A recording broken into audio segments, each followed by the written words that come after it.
Hello, hello. Welcome. It's that time when we gather around the Goat Man and tell ghost stories. We're going to get everybody in here. Give them a few minutes to get in. Hey, Harry, how you doing? And then we are going to get started. So everybody tap the screen, send some Easter eggs, comment, interact, share, whatever you got to do. Get some people in here. More people means more ghost stories. So hope everybody's doing good tonight. Hope you guys had a good weekend. Let's see.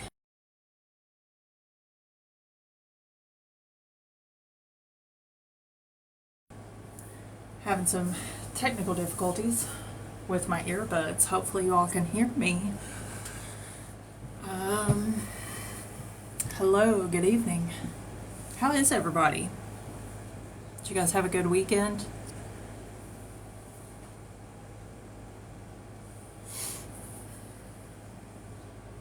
Hey, Holly.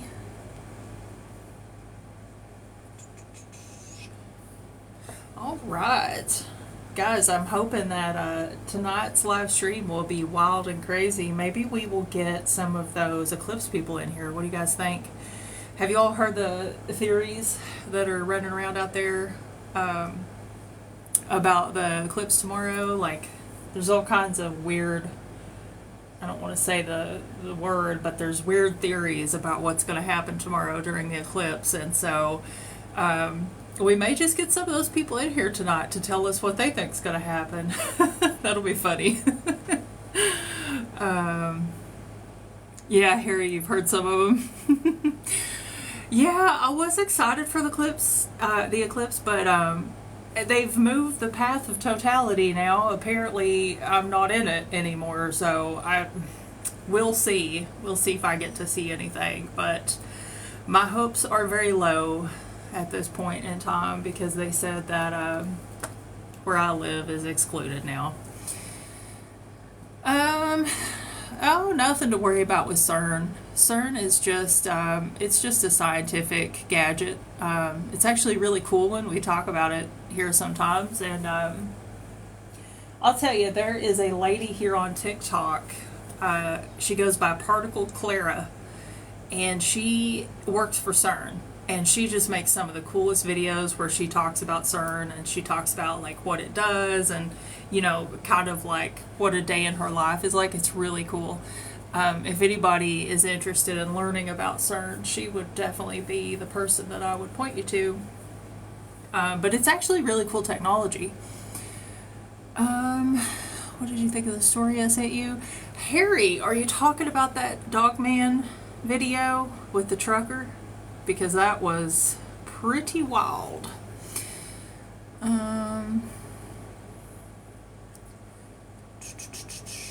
Yeah, that was a wild story, Harry. I don't know what to make of that. What do you think of it? You think he's for real, or you think he's just making it up, or...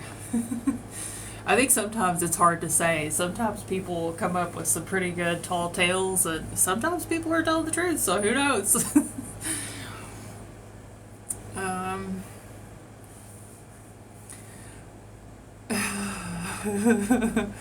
CERN's not going to open any dark portals, guys. We're safe from CERN. CERN's not capable of doing that. Now, a sunbeam can opener. I'm just saying, electric can opener made by the brand Sunbeam. That's what you want to watch out for because those things have been known to open up wormholes. So, yeah. Alright guys, tap the screen, send some Easter eggs. More Easter eggs means more people, means more ghost stories. And we want to get this show on the road tonight and get some people in here to tell us some spooky stories. Let me try to adjust my tripod real quick. I've got like a little bit of a different setup tonight and I feel like it's kind of a mess.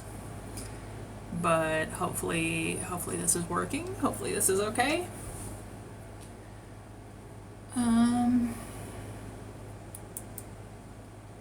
But yeah, guest box is open. if anybody wants to come up and share a paranormal story, we do ghost stories, extraterrestrial stories, cryptid stories, glitch in the matrix stories, just weird stuff in general. So if you just have a spooky story that doesn't have anything to do with the paranormal, but it scared the crap out of you, feel free to come up here and share that story with a whole bunch of strangers on the internet, because that's what life is all about, is sharing stories, intimate tales, intimate details of your life with strangers on the internet.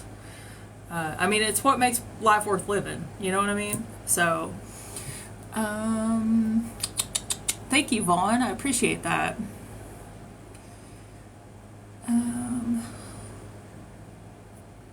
Somebody hop in the guest box, come up, talk spooky talk with me. Tell me something wild and crazy and terrifying. I always say we want to hear your spookiest spooky story. Do you read stories? I write stories, actually. I am a fiction writer. I write horror.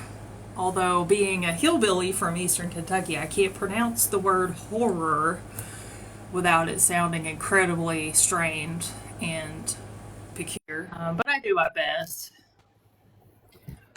Chris, they were just asking about you. Werewolves in the chat, like, where's Chris? How late am I? 7 minutes. Oh, that's okay. I used to go in like 2 hours late to my real jobs, so not too bad. So you're doing great here. Yeah. um, Melatonin. Oh, let's not talk about that. Holy shit. I got some wild stories about melatonin. Oh boy. um, Stay away from that Walmart melatonin, guys. I think there's something else in it besides just. I don't even know.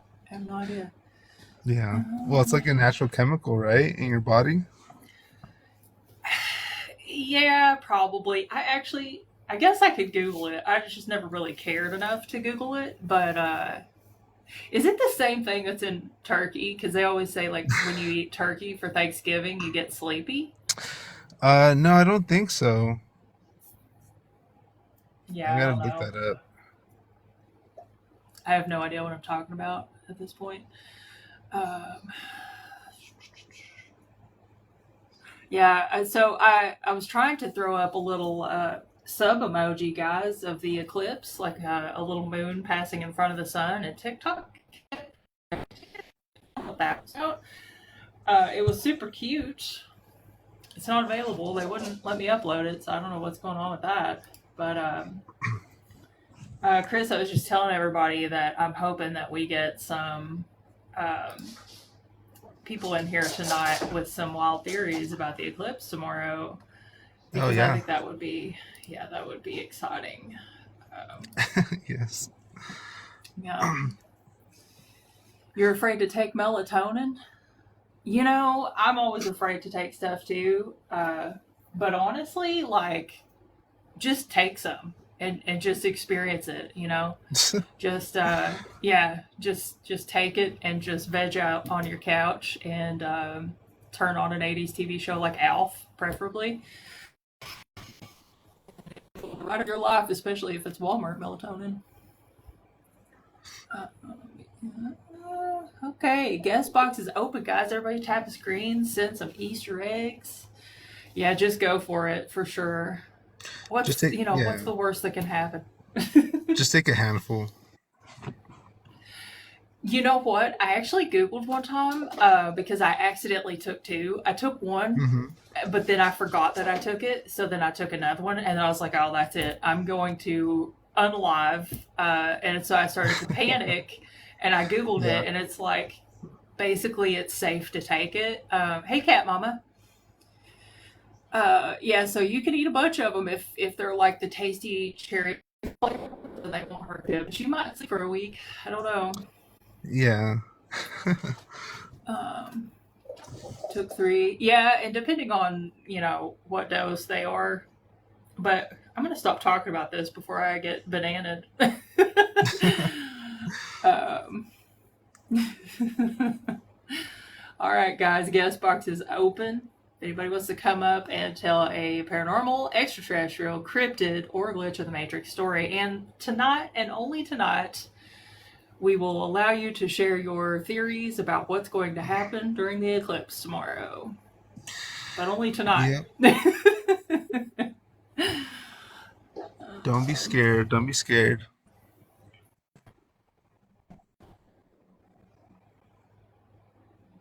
Oh, interesting. Your mama has an interesting story that they would like to share. Yeah, I mean, if in the future, if you're able to go live, definitely come back and tell us about it. See, I think you got to have 200 followers, unfortunately, to be able to go live. Um, well, Wiggles, you're in luck because that's what we do here. We do spooky stories. And it usually gets crazy in here after midnight. Sometimes we Yeah. sit here and we don't get a whole lot of people throughout, 11 to 12. And then after midnight, everybody goes wild. So It takes turns a into a minute. madhouse. Yeah.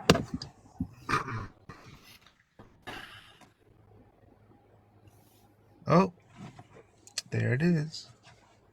We have a taker. Come on down.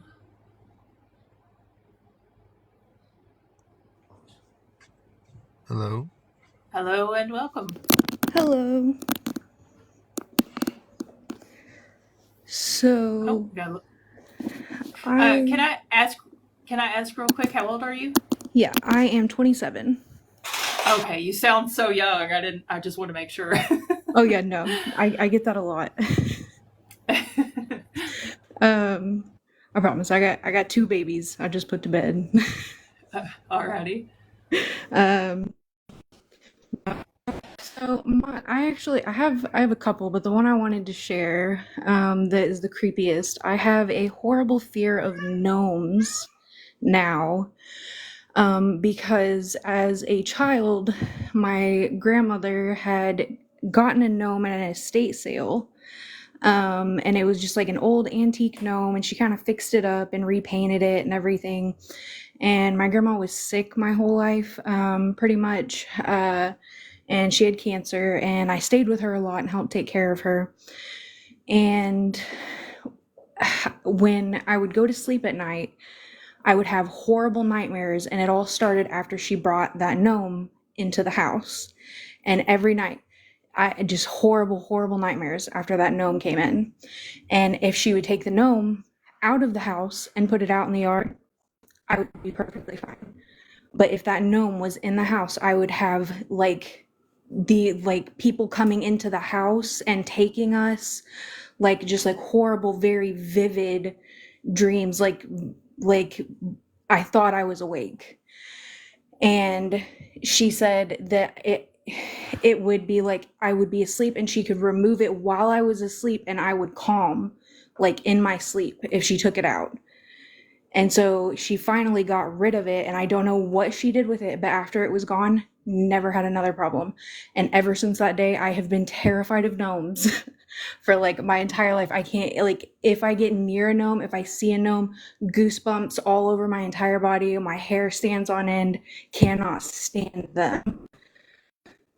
And I do not know what it was about that gnome, but she got it from an estate sale somewhere, and you could tell it was really old. I don't know if it had been used for something or if like something had attached to it some other way, but there was something wrong with that gnome. It was not right. Yeah, that's it sounds like maybe there was some kind of bad energy attached to that or something. Um, yeah, I've heard of incidents where, people get objects and some people say like maybe they're haunted, maybe maybe they just have bad energy connected to them, but yeah, that's pretty wild. There weren't any, I see a comment, there wasn't any like specific people or anything. It was always, it was just random. It like I didn't know the people. Um And that was what made it even more terrifying, was that it was just these, strangers bursting through the door and like taking us out of the house in the middle of the night. Or it would be monsters sometimes, because I was a kid. It would be like these creatures that would, come up through the windows, or things like that. Just terrible, terrible things that just terrify a child, make you not want to Yeah. sleep at night. Yeah, that's wow, that's pretty spooky. But I also grew up on a Civil War battlefield area actually, that was pretty cool. But if anybody else wants to share, I will let them share. If you want me to share one more story, I could share one more story. Yeah, go for it. Um, we I don't know if you've ever heard of the Pea Ridge National Military Park. It's in Arkansas. No, I Um, haven't heard it, of it. it was the turning point of the Civil War, where the Union overtook the South, and so they there a lot of bad stuff happened out there, and I grew up on a 300-acre farm that happens to be over in part of the area where some of the battle took place, and there were, I'm trying to think of how to put it without getting in trouble on TikTok. There was just like things that happened back then for people betraying their side, punishments that would happen to people back then, really really bad stuff, um, and and some of that happened on our property. It's documented to have happened on our property, and some of them were like really really young, men, and it's really horrible, really sad. um and there we have a barn out there, and at nighttime, if you go and you throw rocks or just anything at the back of the barn, sometimes they'll come back to you, whatever you throw back there. And that's pretty creepy. We used to do that as kids, and everybody would run and scream, and uh, it was pretty cool.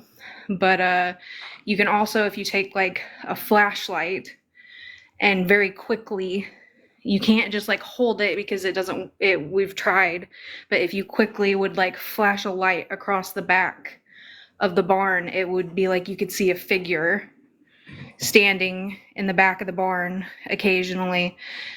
And this wasn't like an every time you did it thing. This was just like we would go out, when we were all together, all my cousins and stuff, and we would try and scare each other and do it. But there's paranormal investigators that have come out to like the military park and stuff, and they've documented things, and they say that the military park is haunted. And I believe it. There's a lot of crazy stuff that happens out there, but yeah, we've had some pretty crazy things happen in our house. A Yeah, skinwalker. it sounds like you have a pretty active location there. Yeah, the whole town has a lot of pretty crazy stuff happen, but I think a lot of military, like battlefield towns have a history of things like that. Everybody says the school is haunted. Yeah. Right. Well, we really appreciate you coming up and sharing that with us, and hopefully you'll stick around, listen to some stories, and if you think of anything else you want to talk about, feel free to come back up. Yeah, thank you. Thanks.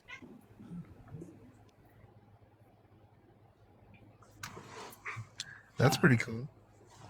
Yeah, that's so neat. I haven't ever heard anything like the throwing things and it comes back. That's pretty wild. Yeah.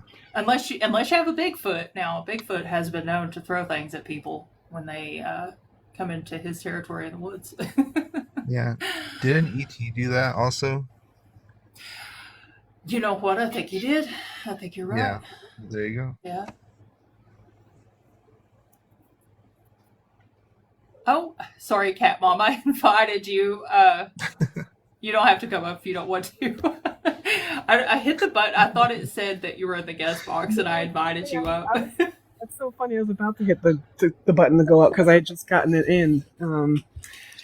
I just I live in the Northeast, and if you guys haven't watched news, there was a earthquake in New Jersey, and I'm the next state over. So I feel like ever since the earthquake and up until tomorrow, been a shift in or change in the energy. And the last couple of nights I had to work, so my patients were out of control. My coworkers were in rare form. Like everything that could go wrong was possibly going wrong. And I just feel like this eclipse, it's, I feel like there's going to be a major shift. The veil is thinning, and there's going to be a lot more paranormal experiences happening. Like, I feel like we're going to have a lot more natural disasters. I feel like we're gonna have people seeing a lot more UAPs and ghosts and stuff like that. I just think this is like a shift in the energy, and that veil's getting real thin. Like, does anyone else feel the same way?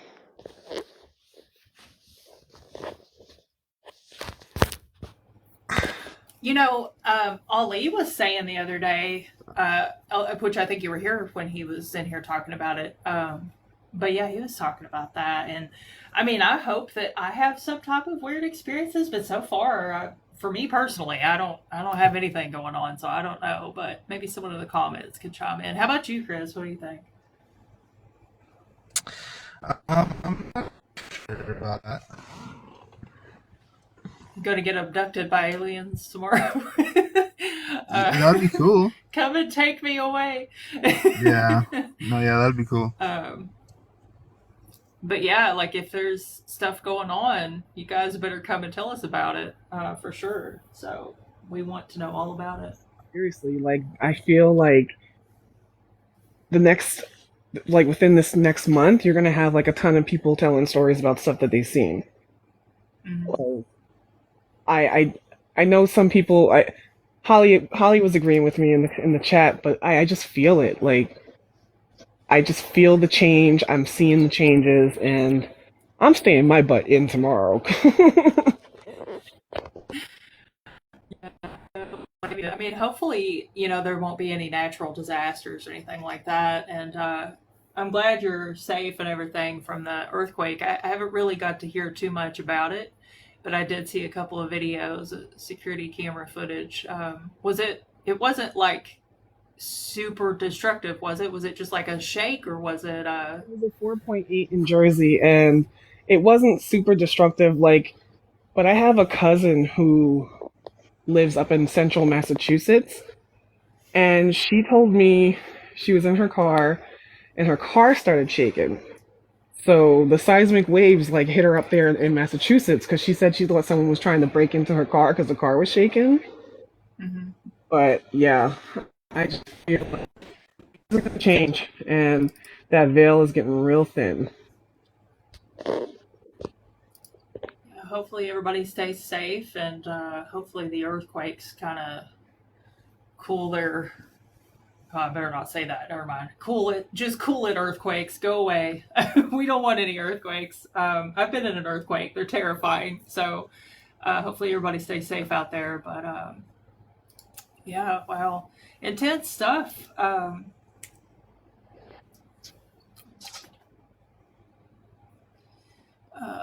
Let's see. But oh, by the way, I heard Beanie in the background. Yeah, we're having a little bit of a cat fight in here tonight. Apparently, everybody's going to hear them ripping each other's hair out. I don't know if Raven Rex is here yet, but we're having a hair ripping contest, I guess, in the computer room floor. They're like little kids. They get upset when I'm doing something. They're like, "Oh, this is the time for us to do crazy stuff," and then they just proceed to destroy everything. So, including each Druid's in, other. Druid's in the chat. Druid, do you want to come up here and tell what you feel the eclipse is going to bring, if you don't mind? Oh, Yeah, that's a Druid? great Yeah. idea. Yeah, Druid, come up if you want. Come on down. Do do do. Yeah.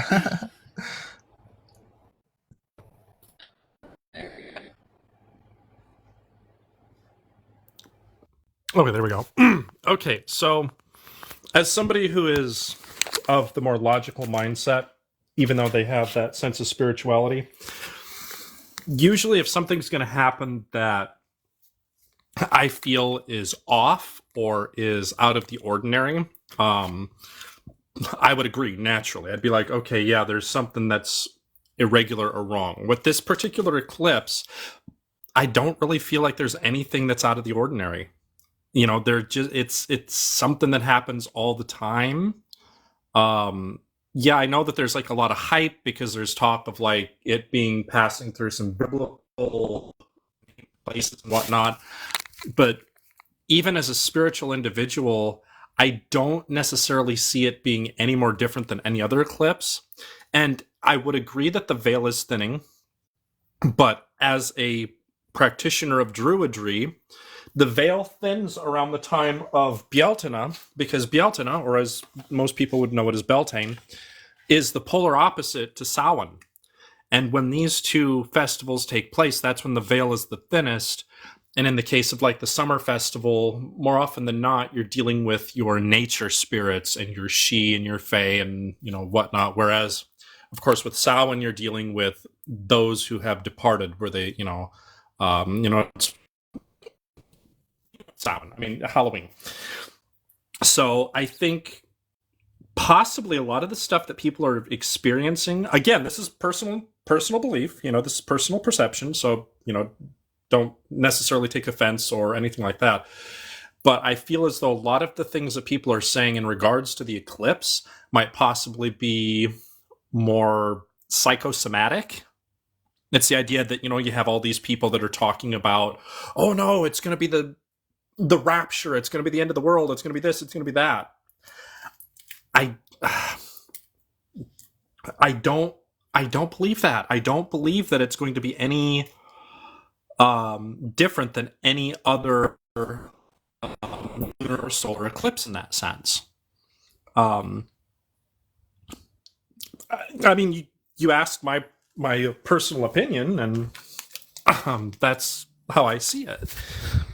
It's not necessarily invalidating anybody's spirituality or anybody's belief in regards to this. It's just my personal perception that I don't sense anything unusual or out of the ordinary happening at this eclipse that's any different than any other eclipse. If you know what I mean. Yeah. Yeah, definitely. Cat Mama, anything? Whatever. Trying to give everybody else a chance to speak. Yeah. I enjoyed. And thank you for giving your opinion. That's why I figured I would just ask you to come up and see how you felt, because I know that you're you're a druid, so you would have more of an insight on it than than the rest of us. And that's why I was saying that though I do believe the veil is thinning, for us, that's something that is commonplace with one of the cross-quarter festivals. Because unlike traditional paganism, traditional Wicca, of course, they have, the Sabbath, the Wheel of the Year, where you have everything from like Sakura, Mabon, Yule, etc., etc. Traditional Druidry only celebrates 4 cross-quarter festivals, which is Imbolc, Bealtaine, Lughnasadh, and Samhain. And each one, of course, has significance, a very strong significance that kind of with the later pagan practice of picking up these other Germanic ones, it kind of ties in with those. Like Bealtaine and Litha are kind of the same thing, if you get what I mean. Whereas like Mabon and Samhain kind of, well, actually no, Lughnasadh and Mabon kind of do the same thing. And then Uh, I'd say Samhain and Yule do as well, but no, there's definitely a lot of differences in the two of those. But yeah, I would say personally, I wouldn't worry. I'd say if there's, but again, it's based on your practice. It's what your practice is, what your beliefs are, and how you feel, about the idea of things becoming more prevalent and more relevant as it comes closer to a festival that does pertain to the veil, the veil thinning.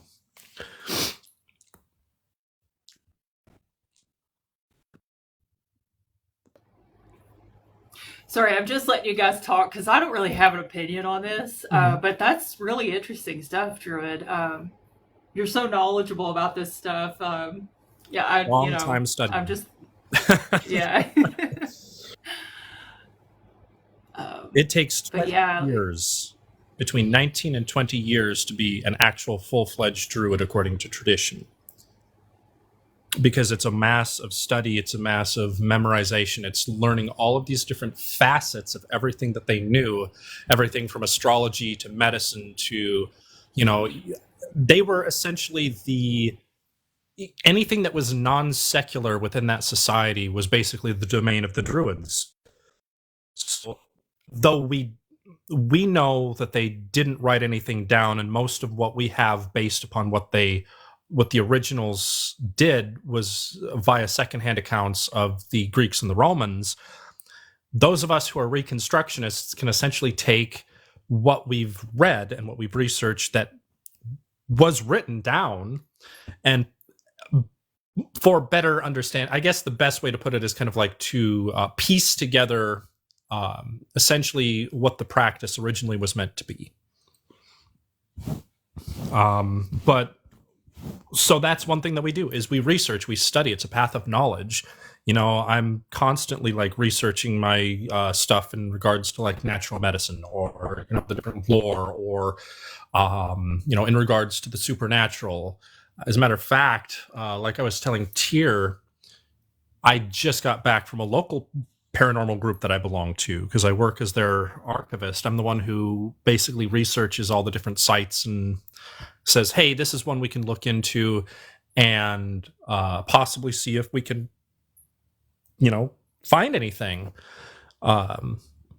So it's generalized knowledge, basically kind of like what's the phrase? An encyclopedia of useless knowledge.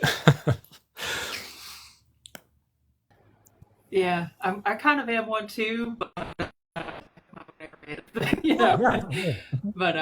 but yeah, very interesting stuff. I love hearing about that. It's so fascinating. I wish I was more knowledgeable about it myself. If you have any But questions, you know where to ask. yeah, definitely. um, Can I just pick your brain real quick since you're up here? What is the Druids' take on extraterrestrials, if you don't mind me asking? It's funny that you say that. So, originally speaking, there's not a, how do I put it? There's not really any documentation in regards to how the originals felt. However, when they bring about the discussion in regards to the ancient gods, we have stories in the folklore where there were 6 invasions of Ireland. First there was Kesser, which was supposedly the great granddaughter of Noah. Then there's Nemed. Then there's Partholon, and then there's the Firbolg. The 5th invasion, which is the Tuatha, which are the ancient Irish gods, were not originally from Ireland.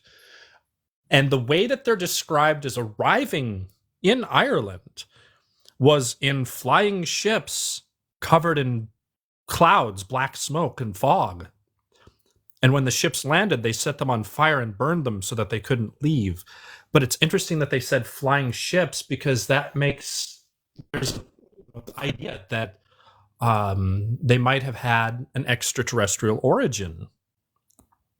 Which I could believe that. I mean, otherworldly beings, either extraterrestrial or ultra-terrestrial, of this earth, but not of this plane of existence or whatnot. So I could basically see it in that perception. I'm pretty sure if they saw something otherworldly, they would have considered it, a sign from the gods, rather than what we would consider now as extraterrestrials. But I very much do believe that extraterrestrials exist. I believe that as there are more stars in the sky than grains of sand on the earth, even hypothetically, if one of those stars was the sun to another solar system, and that solar system had a planet that was able to foster life, who are we to say that life does not exist elsewhere? And Swamp, I'm up in the Pacific Northwest, so I don't. I hope that helped, Kat. Of course, thank you for your input. Like that, if I have any other questions, I'm gonna definitely ask you. But thank you for Absolutely. But yeah, I mean, if you guys want to go back to listening to the paranormal stories and stuff, I don't want to chat everybody's ear off with that. Okay. Yeah, no, I mean, this is a very interesting conversation. So, yeah, if anybody wants to chime in on it or whatever, I'm up for anything. I don't know. Look, everybody, for everyone in the chat, if you have over 200 followers, you can come up and talk on the audio. If you have 1,000, you can do a video and audio. So there's some people in the chat saying that they have experiences, and then I usually go and click on your profile to see how many people you have following, and I'll usually say, hey, come on up if you have enough. So if you have any stories, come on up. Yeah, definitely. And guys, tap the screen. Let's get some people in here. Get the live out to everybody who might have a story they want to share. Druid and Cat Mama, do you guys want to hang out while I bring somebody up? Or Absolutely. Go ahead. Let's hang out. All right, we got Ricky.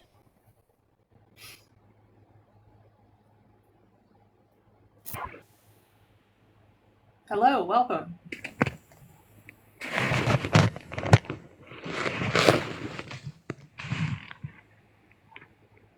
Ricky, are you with us?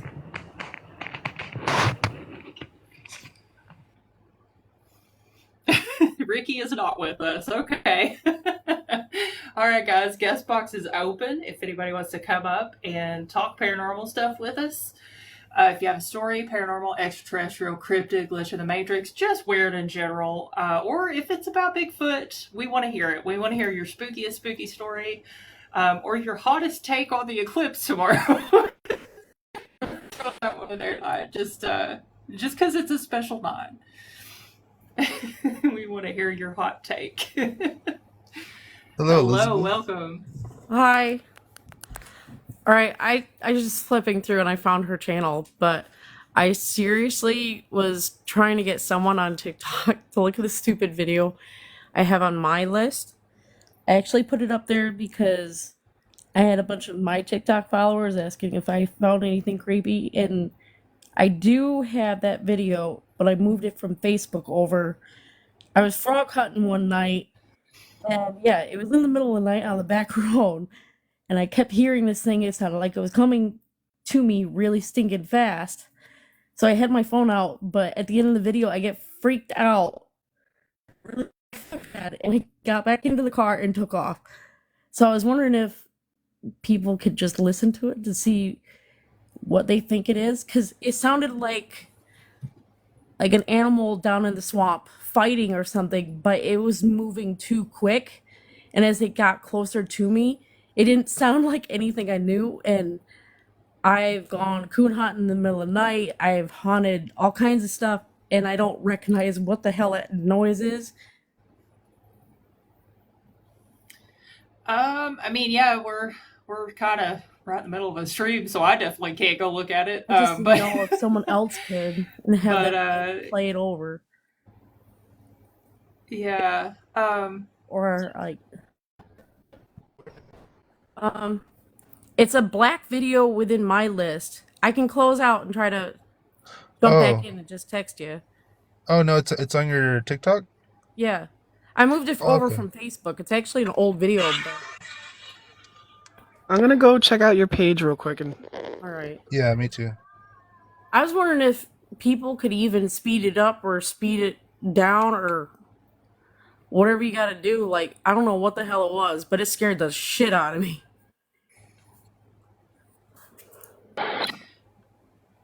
And Okay, go ahead. Nicholas, in regards to what you were referencing, the scariest thing that I've seen, I actually was telling a story a couple weeks back when I first started coming in here about, I'm not exactly sure what it was, but there was like a black shape, very large black shape that I encountered on a friend's property. And I didn't stick around really to ask it what it was. We just kind of walked away and left it alone. But what we speculate is it might have been some type of elemental protecting the land. That's probably the one thing, aside from whatever it was when I was a little kid that I've mentioned that one time, that I've seen that I can think of off the top of my head.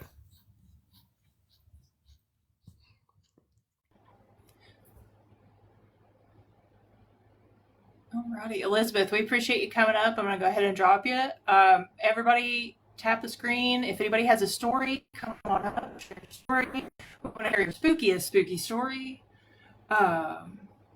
Ghost stories, paranormal stories of any kind, in general, extraterrestrial, cryptid, glitch in the matrix. We will entertain your eclipse theories tonight only.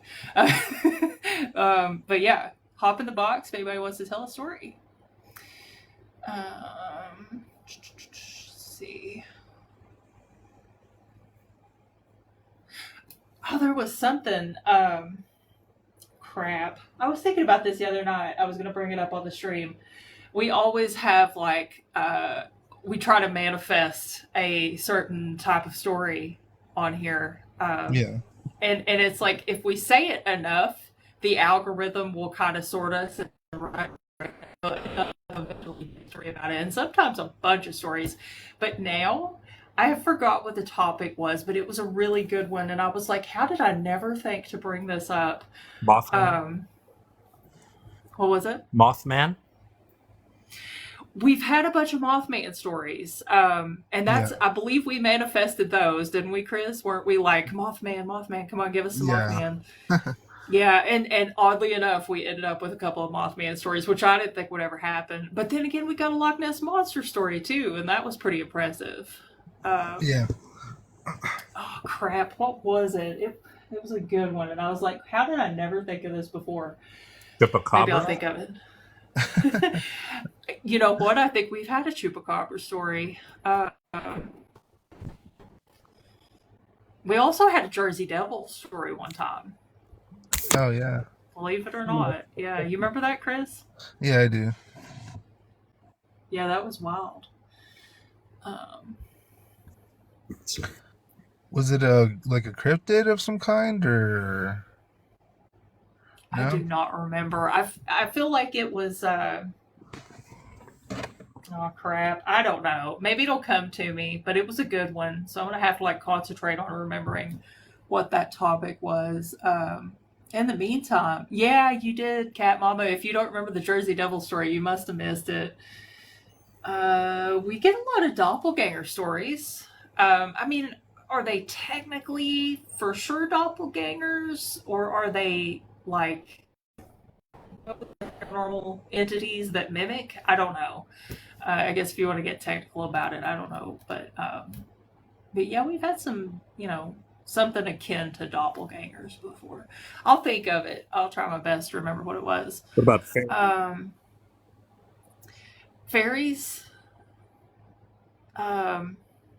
No, it wasn't fairies. It was, oh gosh, what was it?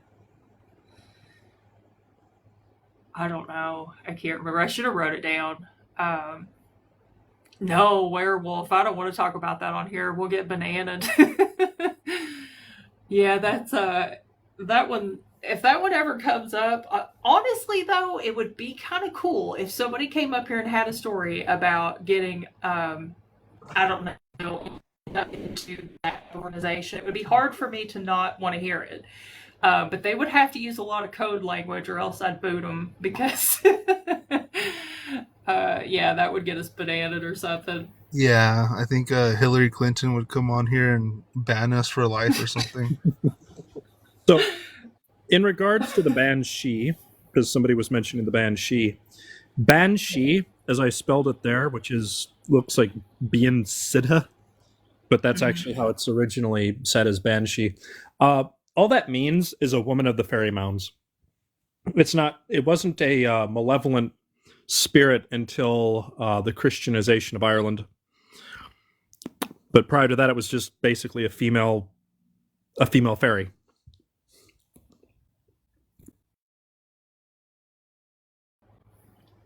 That reminds me, you probably know quite a bit about like the death coach too, don't you?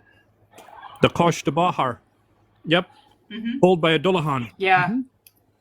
Yeah, I wasn't going to try to pronounce it. I should be able to. I'm as Irish as Conan O'Brien, but that's just a joke. I mean, I may be, but yeah. So my partner is actually from Ireland, like is Irish in Ireland, as Irish as you can get, like in the Republic. And apparently, they said that they know somebody that. No, was it their sister?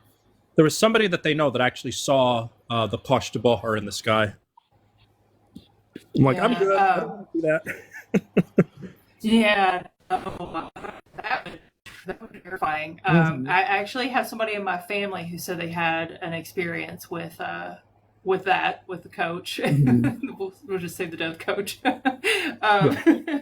But yeah, she said that when her dad was about to pass away, that the coach came and picked her up and took her somewhere, and she had like an experience where she was shown what was going to basically unfold, I guess, in the next day or 2 days or something like that. It was a pretty spooky story for me hearing it when I was a kid. But I've always been fascinated by that because, not a lot of people have experiences like that to share. It's just kind of interesting. And it, of course, coincides a little bit with the legend of the Banshee. Of course, in the folkloric account, the Banshee is only supposed to foretell the passing of somebody from 5 specific families. And I can't remember off the top of my head which all of the 5. I know there was like the O'Briens and the Kavanaghs, but I can't remember the other 3.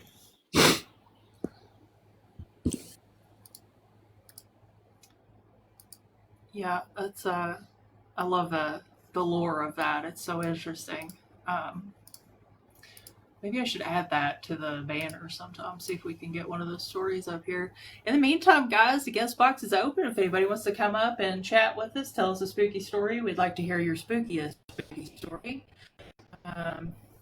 Tap screen, send some Easter eggs, get some people in here. Come up and tell us about the time you saw Bigfoot, or a glitch in the Matrix, or a ghost story. Okie dokie.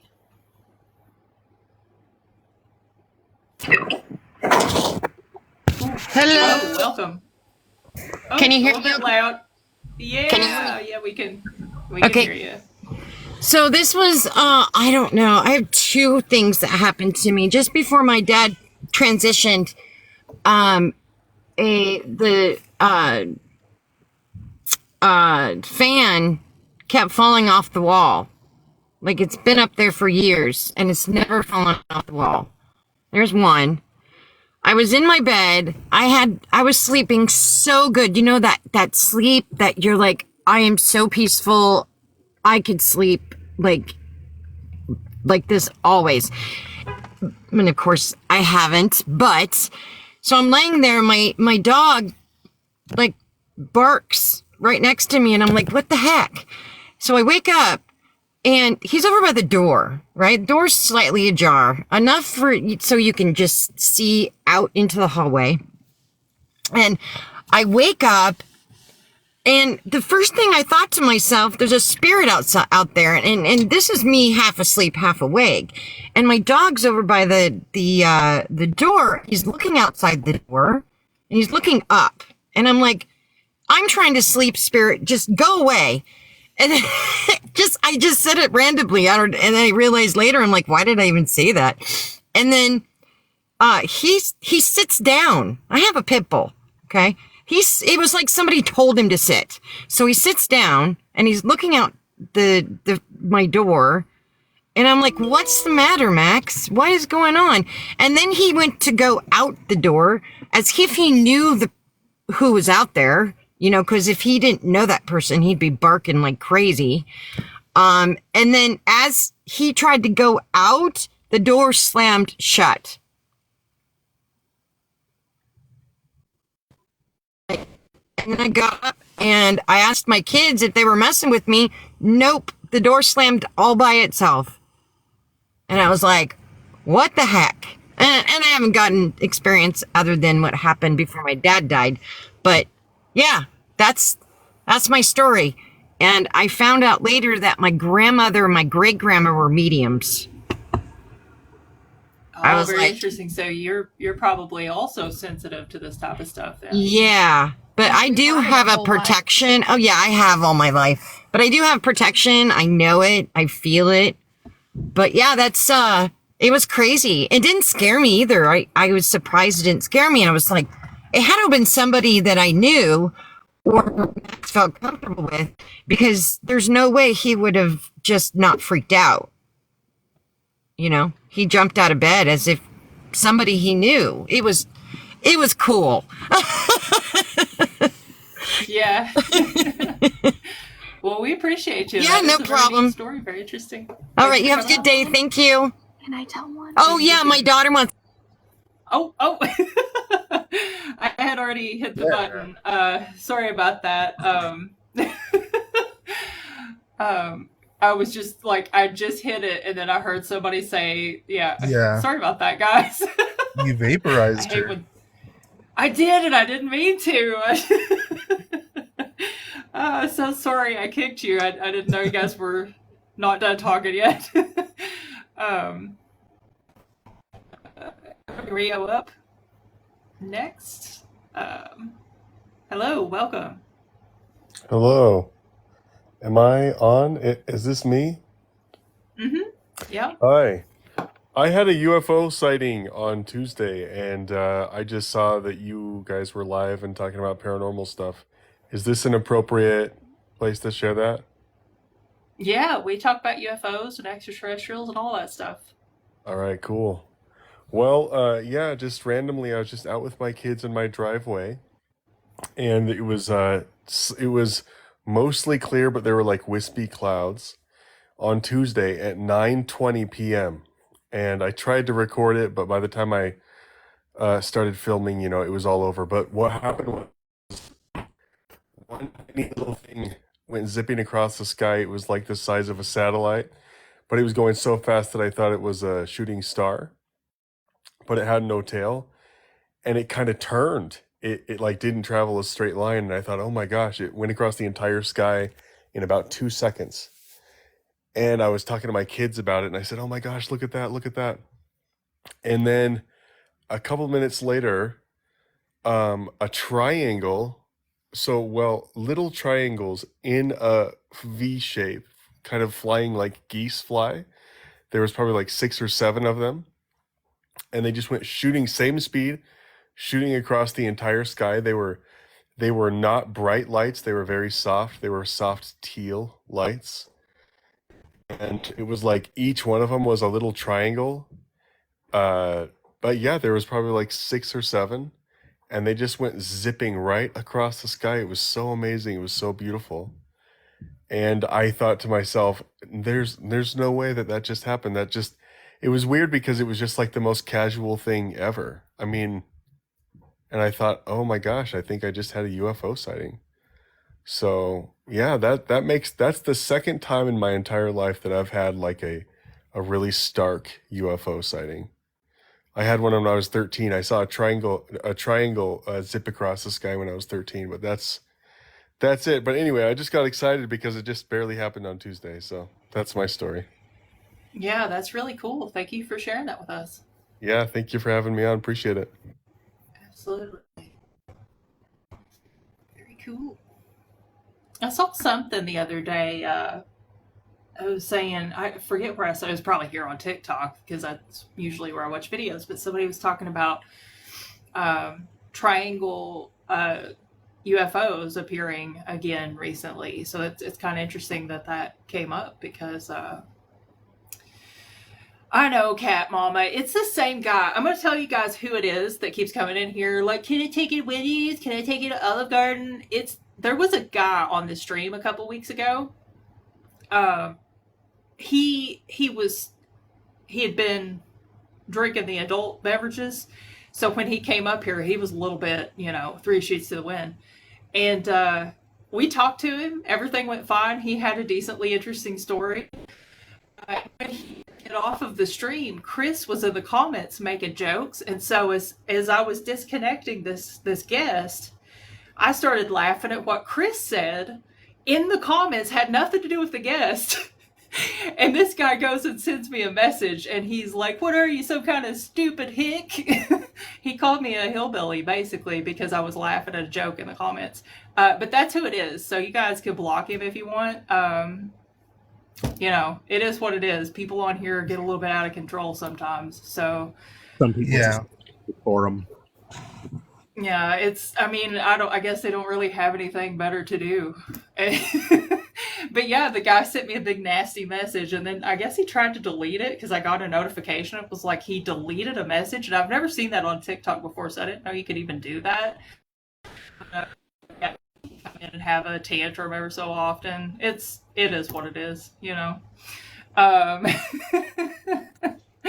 But anyway, back to the paranormal stuff. If you guys have a paranormal story, get up here and tell it. We want to hear it. We want to hear your spookiest spooky story. It could be about the paranormal, extraterrestrial, cryptid, glitch in the matrix, anything in between. Tonight we are also entertaining wild theories about the eclipse tomorrow. So if you got something that you want to say about that, come on up here. Chris, were you going to say something? Well, I was going to say if you're not going to go... Like, he can take me because I love Olive Garden, so I'll go with them. There you go. See, we could have solved this the adult way, civilly. He could just take Chris. Take Chris to Olive Garden. He would love that. Yeah. That soup. Take me. Breadstick hell. You guys see that guy that sings a song about going to Breadstick Hill? I love that guy. He also does Cupcake TV, and I love that channel too here on TikTok. Olive Garden's good and all, but if you want some proper Italian food, you got to go to a proper Italian restaurant, where the menu's in Italian. I'm a celiac, so it's like I'm not going to Olive Garden anytime soon. Yeah, it's okay, Druid. I'm not a classy girl. Olive Garden's fine. That's fair. Yeah.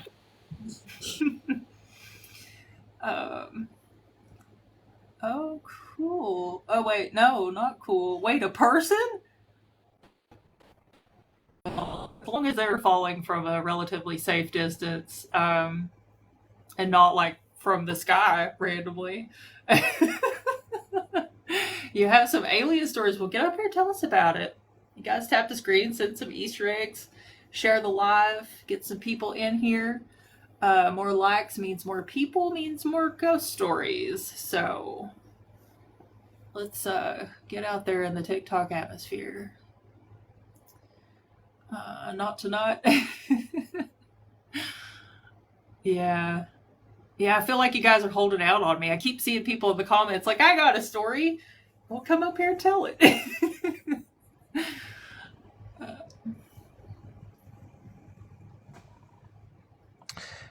Yeah, don't be shy, guys. Come on up and talk. It's kind of early. Things don't go pop until like 1 o'clock in the morning. Often. I know. Yeah. Yep. After it seems like we get a surge after midnight, and then after 1 it gets definitely very wild.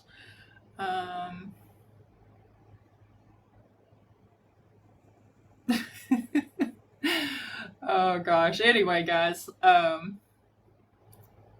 Yeah, no. Yeah, definitely come back, Jesse. If you have a story, feel free to come back. We'll be back here also tomorrow night. We do Sundays and Mondays. I need to put that on the banner, and I never remember to, but we do Sundays and Mondays, and yeah, so if you have a chance. Um,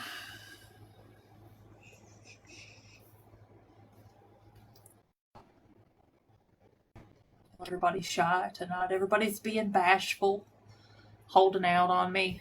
Come up here and tell me some stories. I want to hear your spookiest spooky story, guys. Guest box is open. Thank you, Cat Mama, for the heart. Nicholas, just for the record, by the way, sometimes it's better to not know a lot of stuff, because if you do end up knowing a lot of stuff, then your mind is going 100 miles an hour all of the time. So it's not a bad thing. Yeah, I agree. Totally. I mean, you can on your other account. um, my scary stories. Oh Lord, you all don't make me tell one of mine. I hate when this happens. I hate telling my own ghost stories. I don't know why. Your stories were great, Sarah. I mean, they are what they are. I don't know, but let's see. I don't know. I'll have to think of one. Chris, tell us one of yours. Somebody tell one. Don't turn the tables on me, Sarah. Man, Cat Mama told some great stories in here last time. Those were real good. Yeah, Cat Mama's got some good ones. Personal stories, or can they be from other family members? Anything you want to tell. Yeah. All right. So I've got one then. My grandmother, my mother's mother, the gods rest her soul. She's been gone for quite some time now. But she used to live down in Las Vegas in this little apartment-like thing that was behind my cousin and my aunt and uncle's house, because they had like a setup where it was a trailer on one side, not a trailer, a mobile home. So there was a mobile home on one side, then there was the back, which was kind of like another smaller mobile home, and they were connected, and then there was a pool between them. Well, my grandmother used to live in the one in the back, and I recall her saying one night that she remembers she couldn't sleep very well, and she woke up and there was a figure standing next to her standing beside her on the bed, and she was like, "Who the hell are you, and what are you doing in my house?" And the figure pushed her out of bed and then vanished. It was gone. Weirdest thing I ever heard, too. And yeah, it only happened once, too.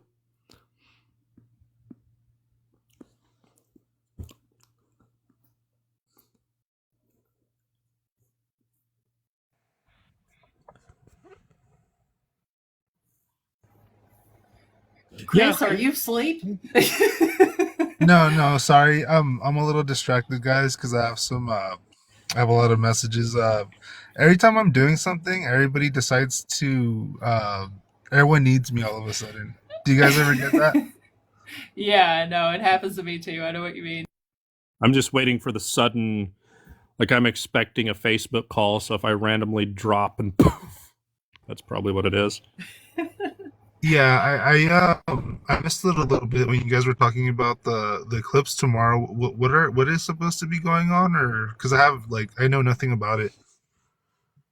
Oh, there's just been this uproar of different people from different communities and whatnot. You have these certain types of there are Christians out there that are saying it's going to be the end of the world or the rapture, stuff like that, because the totality path of the eclipse is passing through some cities that have biblical names, and there's a whole spiel about that, and then the fact that something about the National Guard was sent out because of it. But the reason that happened was because you have a bunch of people basically getting together so they can observe the eclipse. You need to have some people, protecting the safety of these large crowds, so that they don't hurt themselves or whatnot. during this event. So it's, yeah, I mean, they have a lot of different theories about this eclipse being some type of big, huge thing. And I think something about the speculation dealing with CERN too, like they're turning CERN back on, I think was another thing. Oh yeah, I did hear about that. Yeah. So, people, like I had mentioned prior, psychosomatic, people are basically taking these random occurrences that are happening that have not really much to do with each other and piecing them into a some type of prophetic end of days type of situation. Okay, I see. Yeah. Huh. We do have a guest. Yeah, I see that. Let's bring him up. Bring him up, Sarah. Oh, they got a werewolf for a picture. I like that. Good evening, Hello everyone. and welcome. My name's LBJ. I'm from Louisiana, and I got a nice little ghost story for y'all. Alrighty. So, Louisiana is known for all voodoo and ghosts and all like that. We're pretty, famous for that stuff.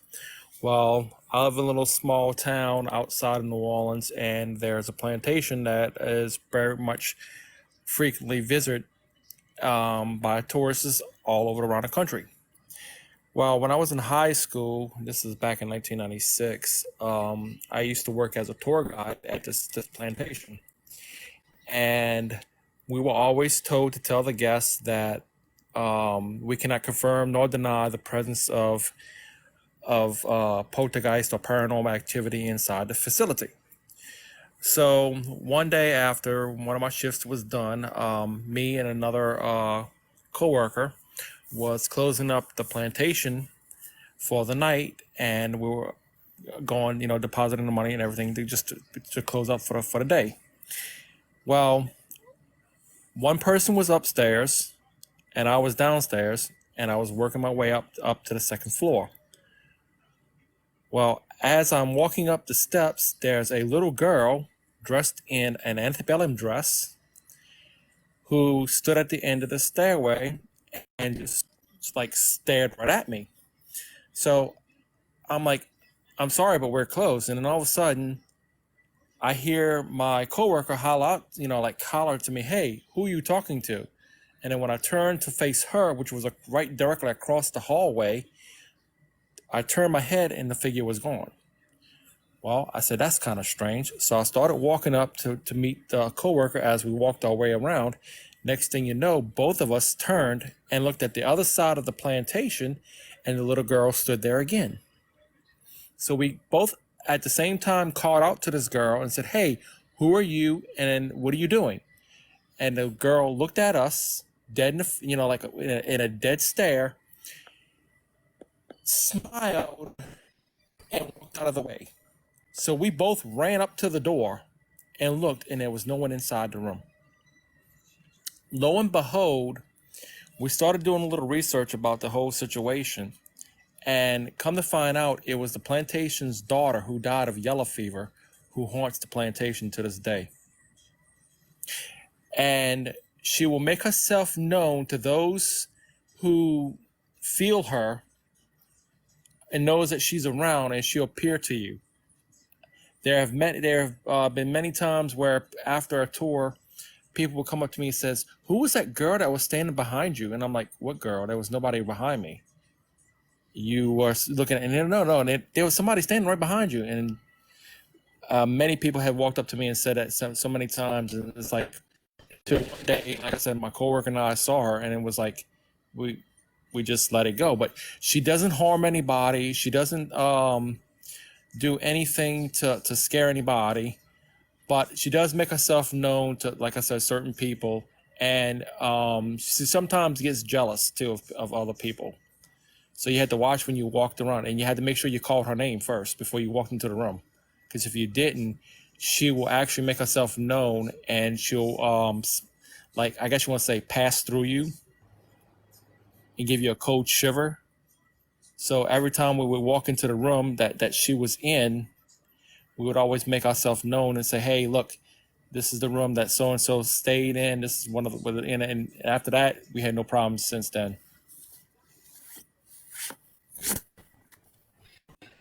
Very cool. And I just have to say, like, first of all, I love your accent, and second of all, I love stories about that area. That's it's like my dream to live down there somewhere in New Orleans because of all the spooky stuff and the culture. And for those of you who were here earlier when I was like, oh, there was a topic that I thought of, that was the topic, by the way, was New Orleans, like, spooky stories. So very cool. Thank you for coming up and sharing that with us. Did you have any others you wanted to share? Have any of y'all heard of the Rougarou? Yep. Oh yeah. Which version have you heard of? Pretty much all of the versions, I guess. I mean, I don't know what specifically you mean, but I have heard about it, and Dogman and other variations. So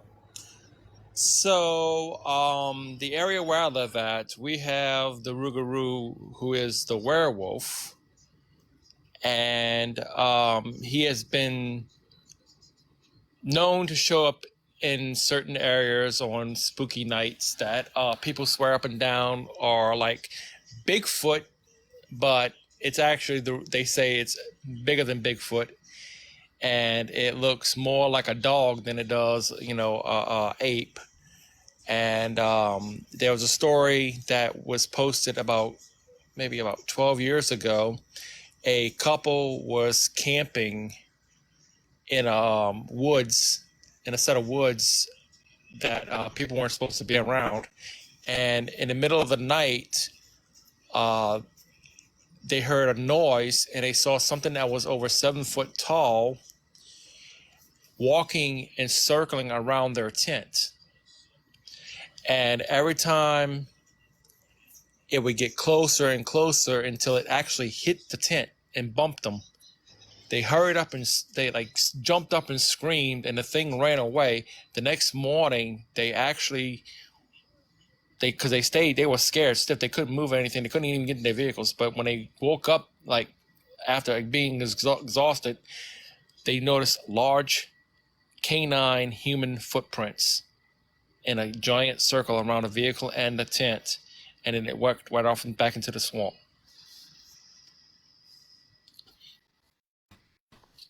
One of the stories that I was told when I was little. If you're down in Louisiana area, do you know of Nova? Nova. What does it stand for? New Orleans Vampire Association. Yes, Nova Vampire Association. Okay, I've heard of them. Yep, I'm friends with the one that I'm pretty sure he still heads it. He also does the Endless Nights Festival down there, and also runs Voodoo Authentica in New Orleans. Okay. Sounds familiar. I don't really so I'm associated with I do associate myself sometimes with the New Orleans ghost hunters, and I also associate with the Nightmare Ghost Tours that go along in New Orleans.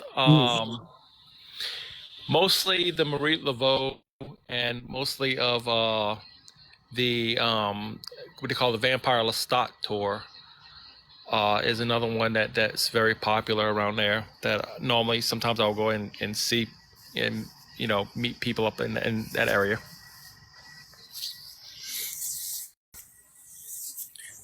But yeah, I mean, we have a lot of stories here, and there's a lot of things that have happened out here that no one can really explain. yeah, you definitely do, and that's one of the reasons I love that area personally. Is just all of the mystery and the spookiness, and it just seems like the place I need to be. But we appreciate you coming up.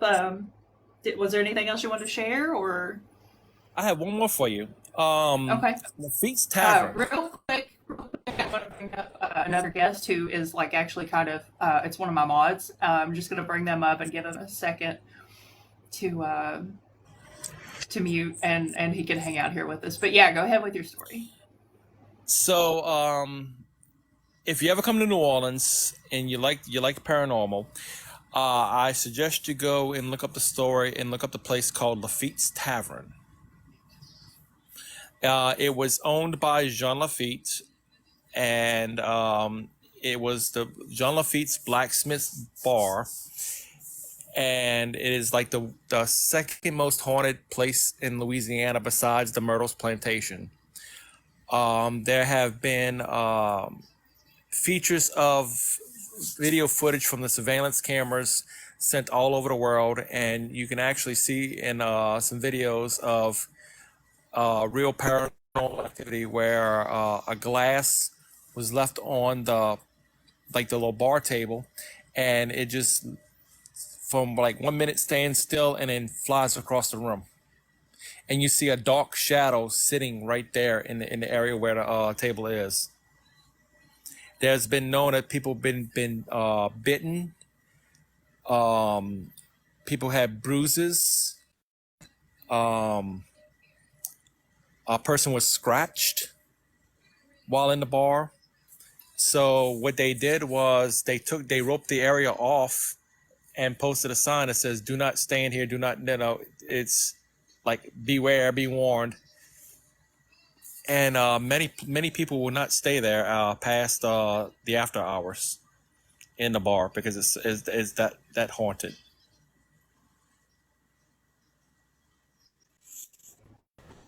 Yeah, that is amazing.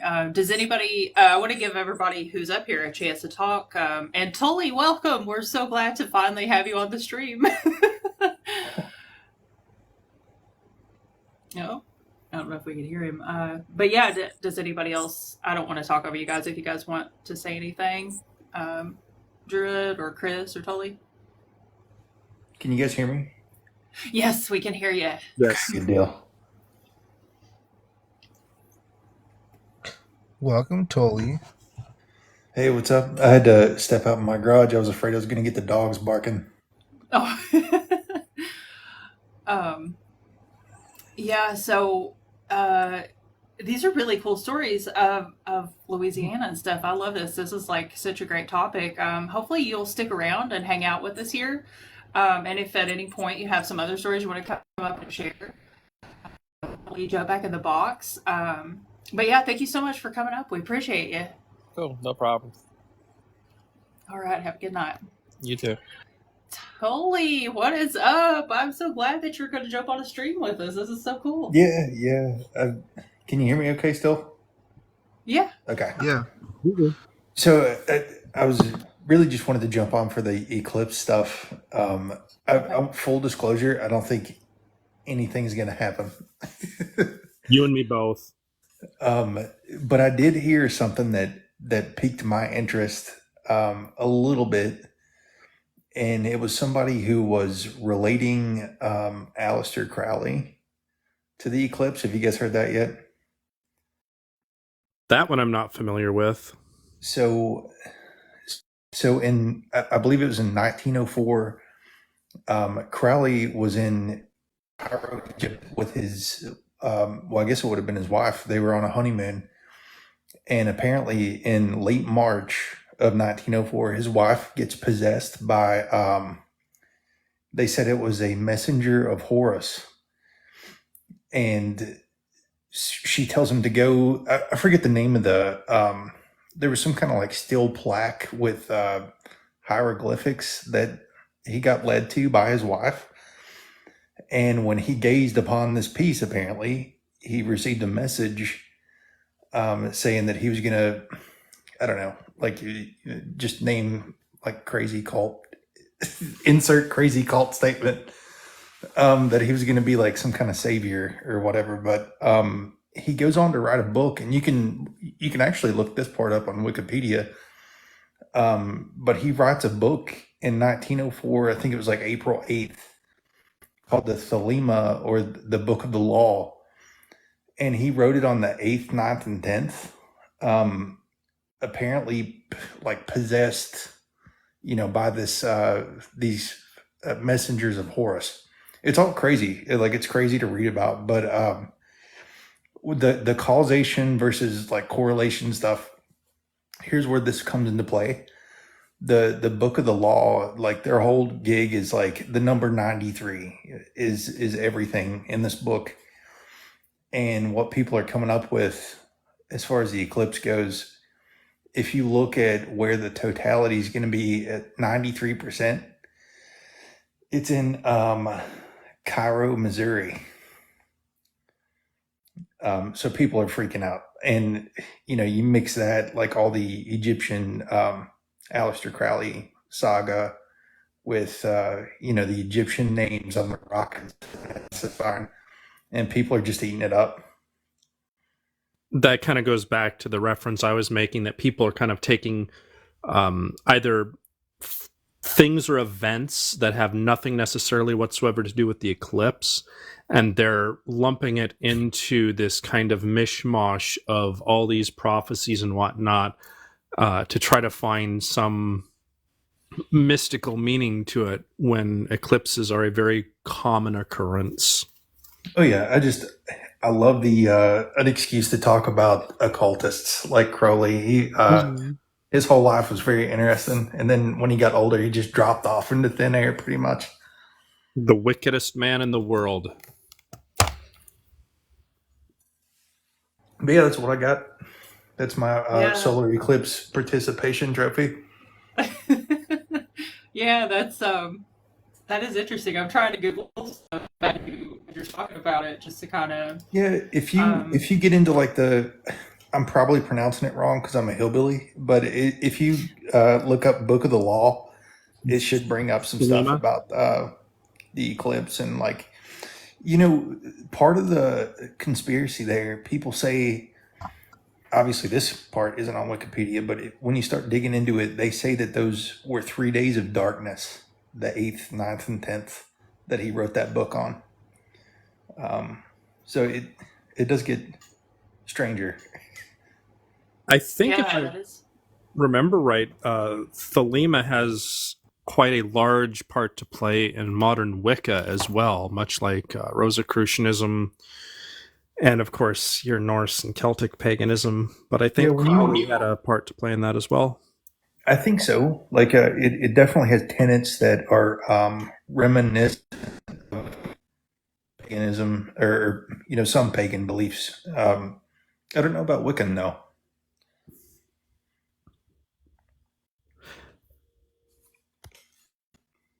Well, that's it for me. All right. Well, we appreciate you coming up, and don't get mad at me, okay? But like everybody, go follow Folking Weird real quick. Click on the little button and follow. And yeah, we appreciate you, Tully. I always appreciate you being here and modding for me. So you guys go follow. No problem. I don't want to stay too long because my account's in jail right now. Oh no!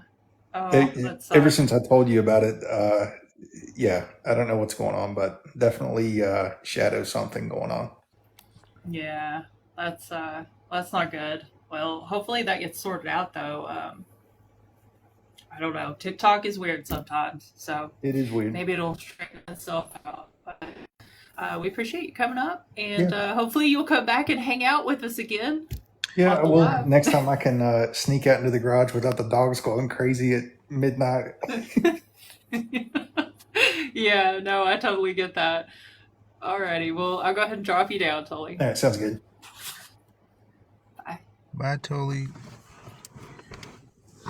Yeah, that's so cool. I've actually read, it's a little bit hard to find, but I like to read books about Aleister Crowley, and like, I think I read one book by Aleister Crowley, and it was so out there. I don't even know what I read. Are you looking for ebooks in regards to things such as the occult and black magic? Because I can link you to something that's got all of those occultic and black magic books in book form.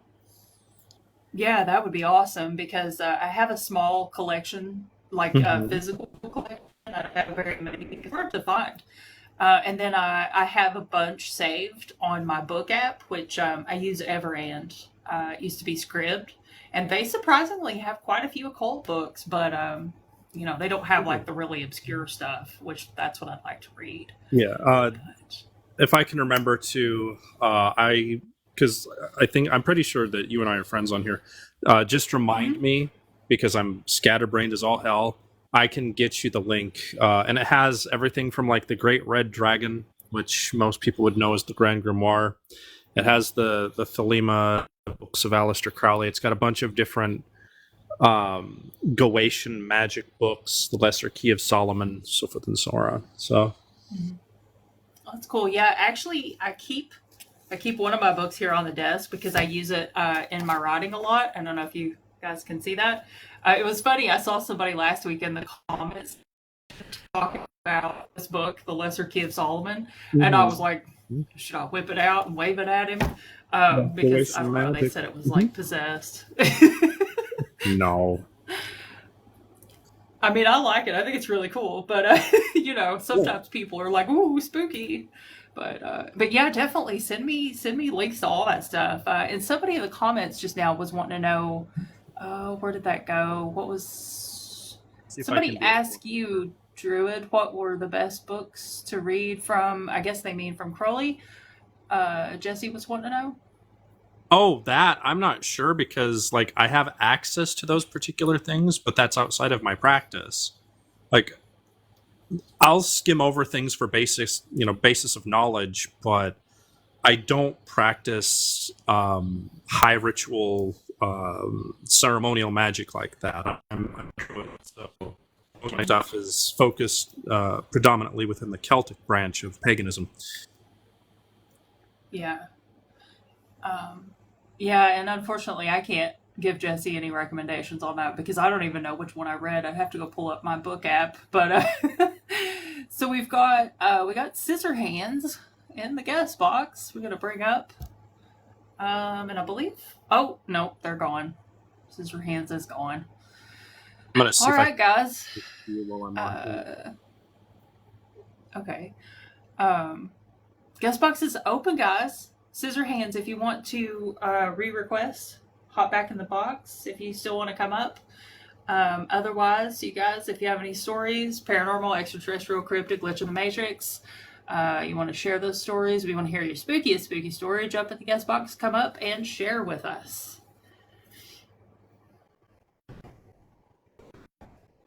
Hello and welcome. Hello, thank you. So, Got a spooky story?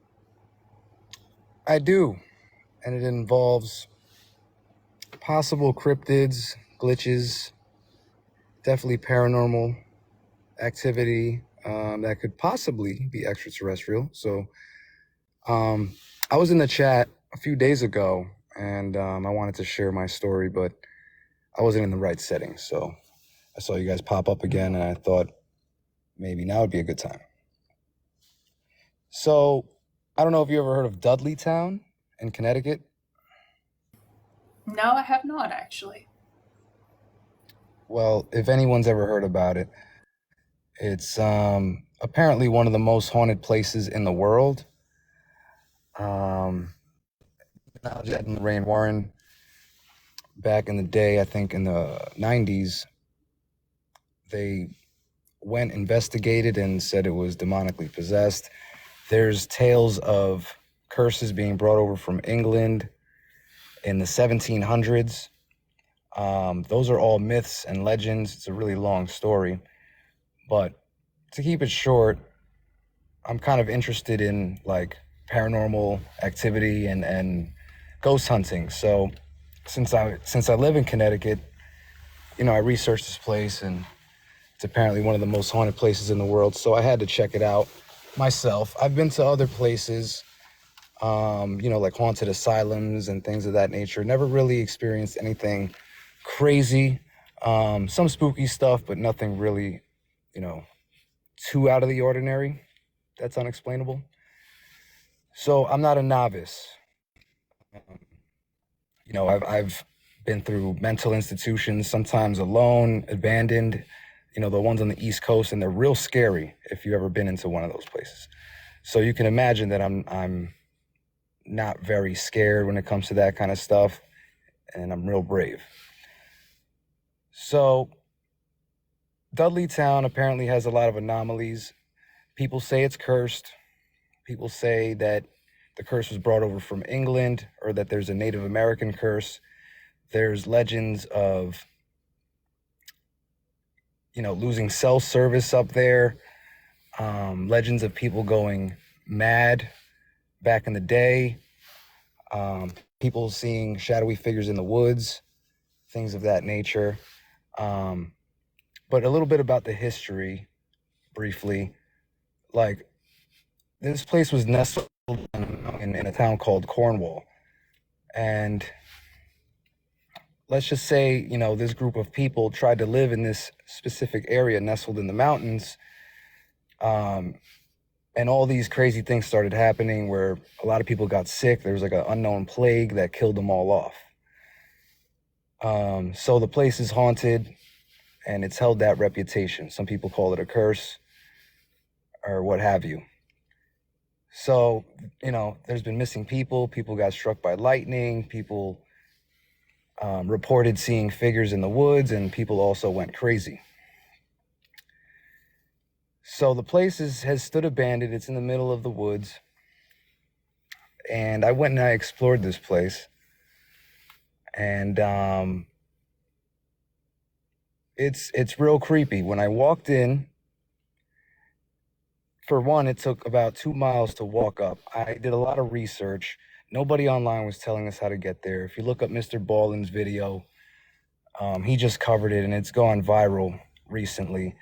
But, every video out online will tell you not to go there and that it's trespassing and things of that nature. But there's a trail that goes through it called the Mohawk Trail.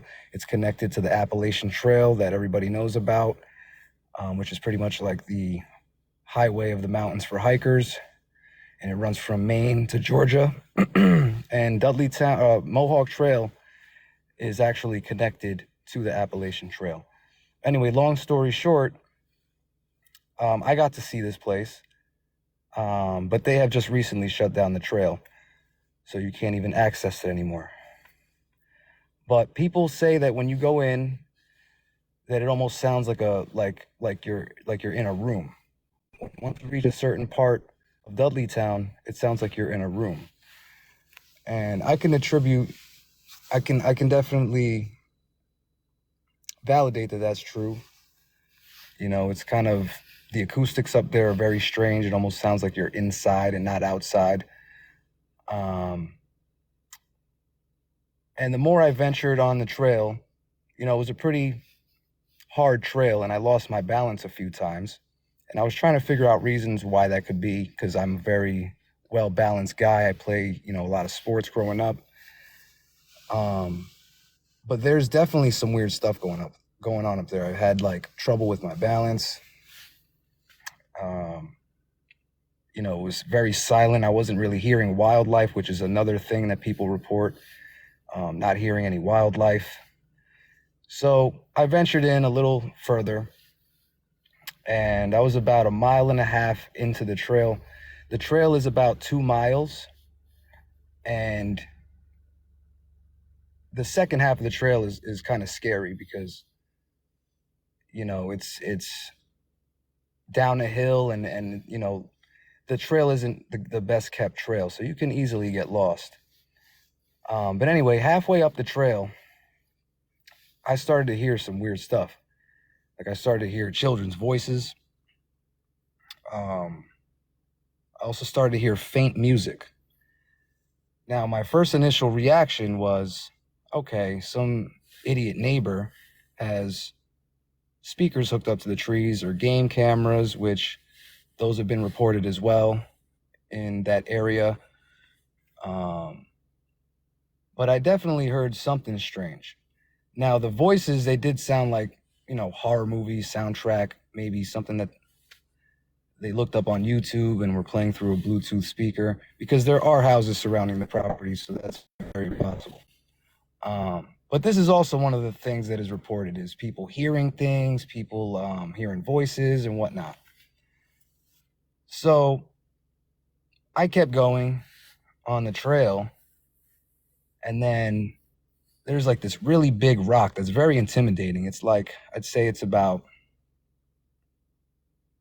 20 feet tall, probably a little less, maybe 15 feet tall, but it's a very strange looking rock. It's like flat. It almost looks like a monolith, and it almost looks like it's the size of like a Jeep, like lengthwise, but it was tall. It was like, 15 feet tall. So once I reached this part of the trail, I was about 1.5 miles in, I heard one of the craziest sounds I've ever heard in my life. And, I mess around with music. That's why my name's Scissorhands, because I'm a hip hop producer and I mess around with music and samples. So I have a real good ear, And this sound, to me, my first initial reaction was my ears picked up about 5 or 6 different sounds at once. It sounded like a shriek, like a human, like a flute, all in one. It sounded like a lion, like a mountain lion crossed with an eagle, and it was very strange. And I know it sounds crazy, but I don't know if people have ever heard about Aztec death whistles. Yes. So I thought maybe, hey, I'm staying on my toes here because I'm acting like an investigator, and I'm thinking to myself, that was fucking scary. Like I had the chills running up my spine, and I'm thinking, that's either an Aztec death whistle or a skinwalker. I'm getting the fuck out of here. Because at that point, even if it's a skinwalker or some crazy person playing tricks on someone in the woods, I'm out of there. So at that point, I turned back around and I hightailed out of Mohawk Trail. I can't say I haven't been back since, because I did go back a few more times. That didn't really scare me. But on the way out, what I found strange was there were like these 4 guys walking into the trail, and they were dressed in camouflage. So I don't know if they were campers, hikers, or what, but that was kind of strange. There's also been rumors of this place being like kind of like looked after by like the military, almost like Area 51. So could these guys have been like security? I don't know. They didn't have any USA patches, any flags on their camouflage, but they were in full camouflage. So that was a little unsettling as well, because I didn't know if, what was going to happen here. This place is a very well policed place. If you get close to it, usually the cops are called on you. But, since I did so much research, I knew how to get in the right way. But yeah, that's my story of my experience. Dudleytown, one of the most haunted places in the world, and it's probably the scariest place that I've ever been to. And I've been to a lot of scary places. And that's it. Yeah, very cool. And I was kind of Googling along as you tell the story, and there's all kinds of crazy stuff up there. Apparently, I'll definitely look into this. This is really interesting. But yeah, we appreciate you sharing your story. And if you have any others, feel free to come back and Well, I'll just add that I have some TikToks talking about it, and I actually went viral on one of them, but it was because some lady was like trying to keep people out of there, and I wasn't aware that, around the time that Mr. Ballin made his video, I guess the town decided to shut that trail down because they didn't want a bunch of visitors from out of state, because the video got like millions of views. So this lady was trying to keep people out and kind of give us a heads up that the trail had been closed. I kind of took offense to it and thought she was being a gatekeeper. And I responded to her, by telling her, there's a way to get in. You guys just are hiding something and all this. But I did get some threats from people, and people do act very protective around this place. And there's actually an association that looks after it called the Dark Entry Forest Association. And that's kind of an ominous name, and nobody really knows who these people are. Some of them are descendants of people that lived in Dudleytown that, either died or, whatever. Their descendants are now in this association. And all that land just so you know, has like no trespassing signs all over the place, which makes it even more spooky. But I'm gonna say one thing, since I was one of the few people that have been up there, because there's been a lot of people that have been up there, but hikers, a lot of them don't really know the history. They just know there's a trail up there. You know, the real knowledgeable ones do know, oh, this is the historic Dudleytown. But I did see some stuff up there that was almost on some like unexplainable, should have been on an episode of like Ancient Aliens type thing. I'm not gonna get too much into it, but yeah, there's some things up there that will make you scratch your head and say, how did they do this back then? So I think there's more to the story of Dudleytown. I don't think it's cursed. I just think there is some sort of power up there, or it really is a wonder of the world. You know, there's something up there that they don't want us to know about. And maybe it's, you know, history. They don't want you to know that there's certain groups of people that lived in America that we weren't taught about in school.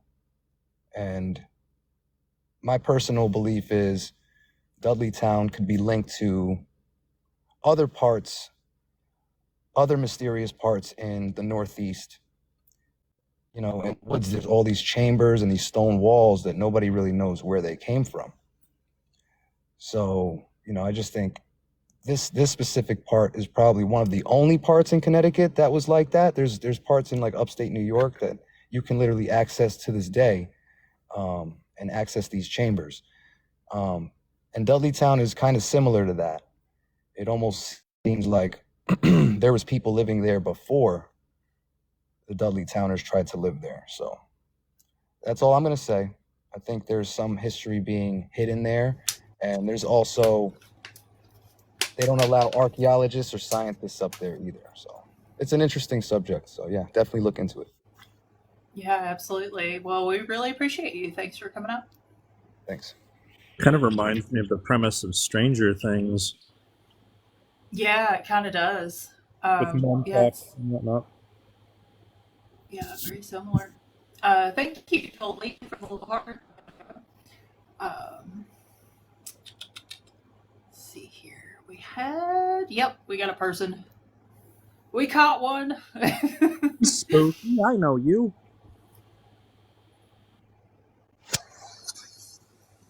Hello, welcome. Hi. Hi, Druid. Hola. So I have one personal story, and then someone in the chat asked me to tell the story about the Vampire Brothers in New Orleans.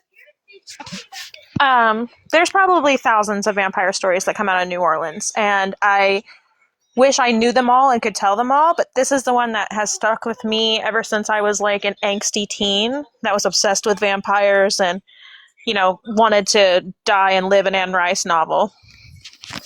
But so the story, it's really late.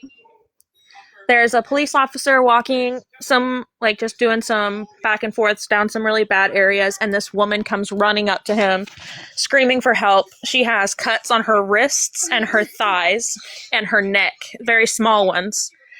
And she tells the police officers that she has escaped this horrible situation where these two men were feeding off of her and three other women. She takes the police officer back to the place where she escaped from, and they find two unalived women and one that was barely hanging on. They've all been cut and drained of blood. And this house belonged to John and Wayne Carter. They were brothers. I think they owned a bar. Don't quote me on that. But they were, you know, handsome, well-spoken gentlemen, very easy to like win the trust of women. They were eventually caught and executed, and I think they found many bodies on the property. But they were caught and executed, and then I think a year later, their tomb, it's not really a tomb, but you know what I mean, that thing was open, and their bodies were gone. There was no sign of disruption from the outside, like no vandalism, no signs of someone prying open the tomb, but both bodies were gone. And it has been like an unexplained mystery ever since. It's one of my favorites because it kind of leaves you wondering. And I can't give you a time period. I wish I remembered that.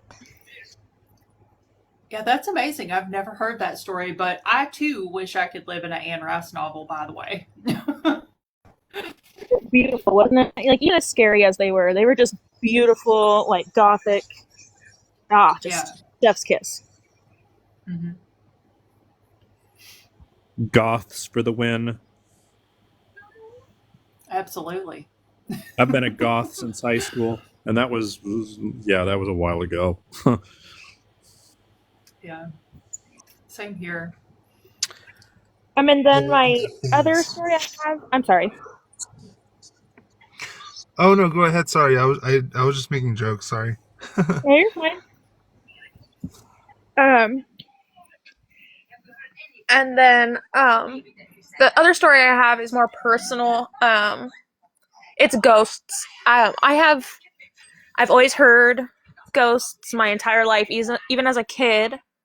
I even have a situation as a child where I had a face on thing I was able to identify, but it saved me from like actual basically certain death. But I've heard ghosts forever. I've never really I've seen a couple, but I've never been like I don't want to ever call myself psychic. I don't want to lead that. But the experiences I've had are way too vivid to be anything else. But one of the ones that sticks out to me the most is I moved in with my ex-husband to this house. It looked really nice on the outside. It was 7 bedrooms. I had a movie theater. It was like stupid nice, but we got it really, really, really cheap. And I remember we hadn't moved the kids in or anything. We were just checking it out, and the movie theater had like the walls were sticky when I touched it. So I took a paper towel and wiped it, and the paper towel was red. And I kind of made a joke to my mother-in-law. I was like, look, the walls are bleeding. It's like The Shining. And she freaked out. Like, that was like apparently some kind of omen for her. She was flipping out. But I didn't really think anything of it. So we wiped off the walls. And I will tell you, we lived there for over 2 years. And those walls bled at least once a month. I'd have to wipe them off. I don't know what it really was. I just know it was red liquid. My hands would get sticky. My kids' hands would be sticky. It got to the point where we didn't want to be down there. But the scarier thing is I had babies. I had a newborn. My daughter, I think, was 2, and I think a 1-year-old son at the time. My kids started talking to me about their friend, and I just figured, they're babies. I just figured I wasn't hearing them right. But my older son moves in. He's 4. And one day, you know how kids are, they don't want to go to bed. I hear him up playing in his room really late. And I go in there and I'm like, what are you doing? You have to be in bed. And I tell him, like all the little kids all around the world are going to bed right now. So you have to join them. And he looks me dead in my face and says, what about that little boy? And points to the corner. And I'm like, what little boy? He's like, the one in the corner looking at you. And immediately my blood runs cold. And I'm like, well, wherever his mommy is, he needs to go see his mommy. And she's probably going to put him to bed too. And he said, no, he wants you to be his mommy. I'm immediately panicking, but you can't let a 4-year-old see you panic because then they're going to panic. So I'm like, mommy has enough kids. I have too many babies. And I have doggies. I have kitties. I have too many babies. He has to go back to his mommy. And he said, plain as day, he doesn't have a mommy. And so I'm like, okay, well, y'all can go to sleep whenever you want to, but I'm going to bed right now. But I put him in bed. I tell him they can't play anymore. The little boy has to go home. And so a couple of days later, he tells me the little boy's mad at me. And now my daughter has been talking for, like, at this point, she was an early talker. Um, and she starts talking about little boy. They never give him a name, ever.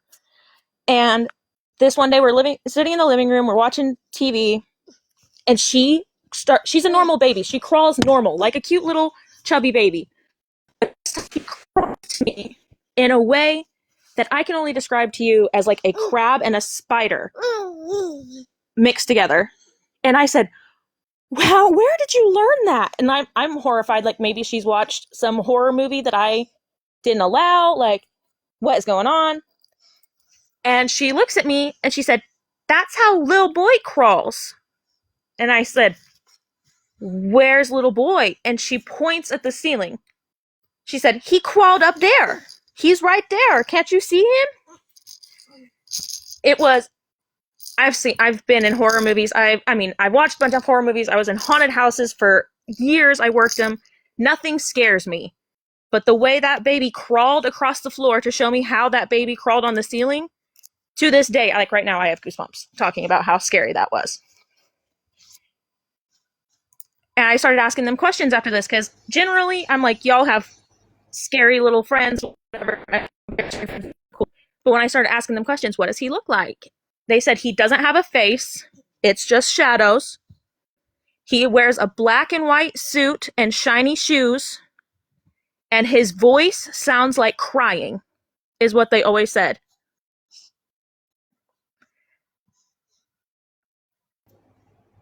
Holy cow, that's terrifying.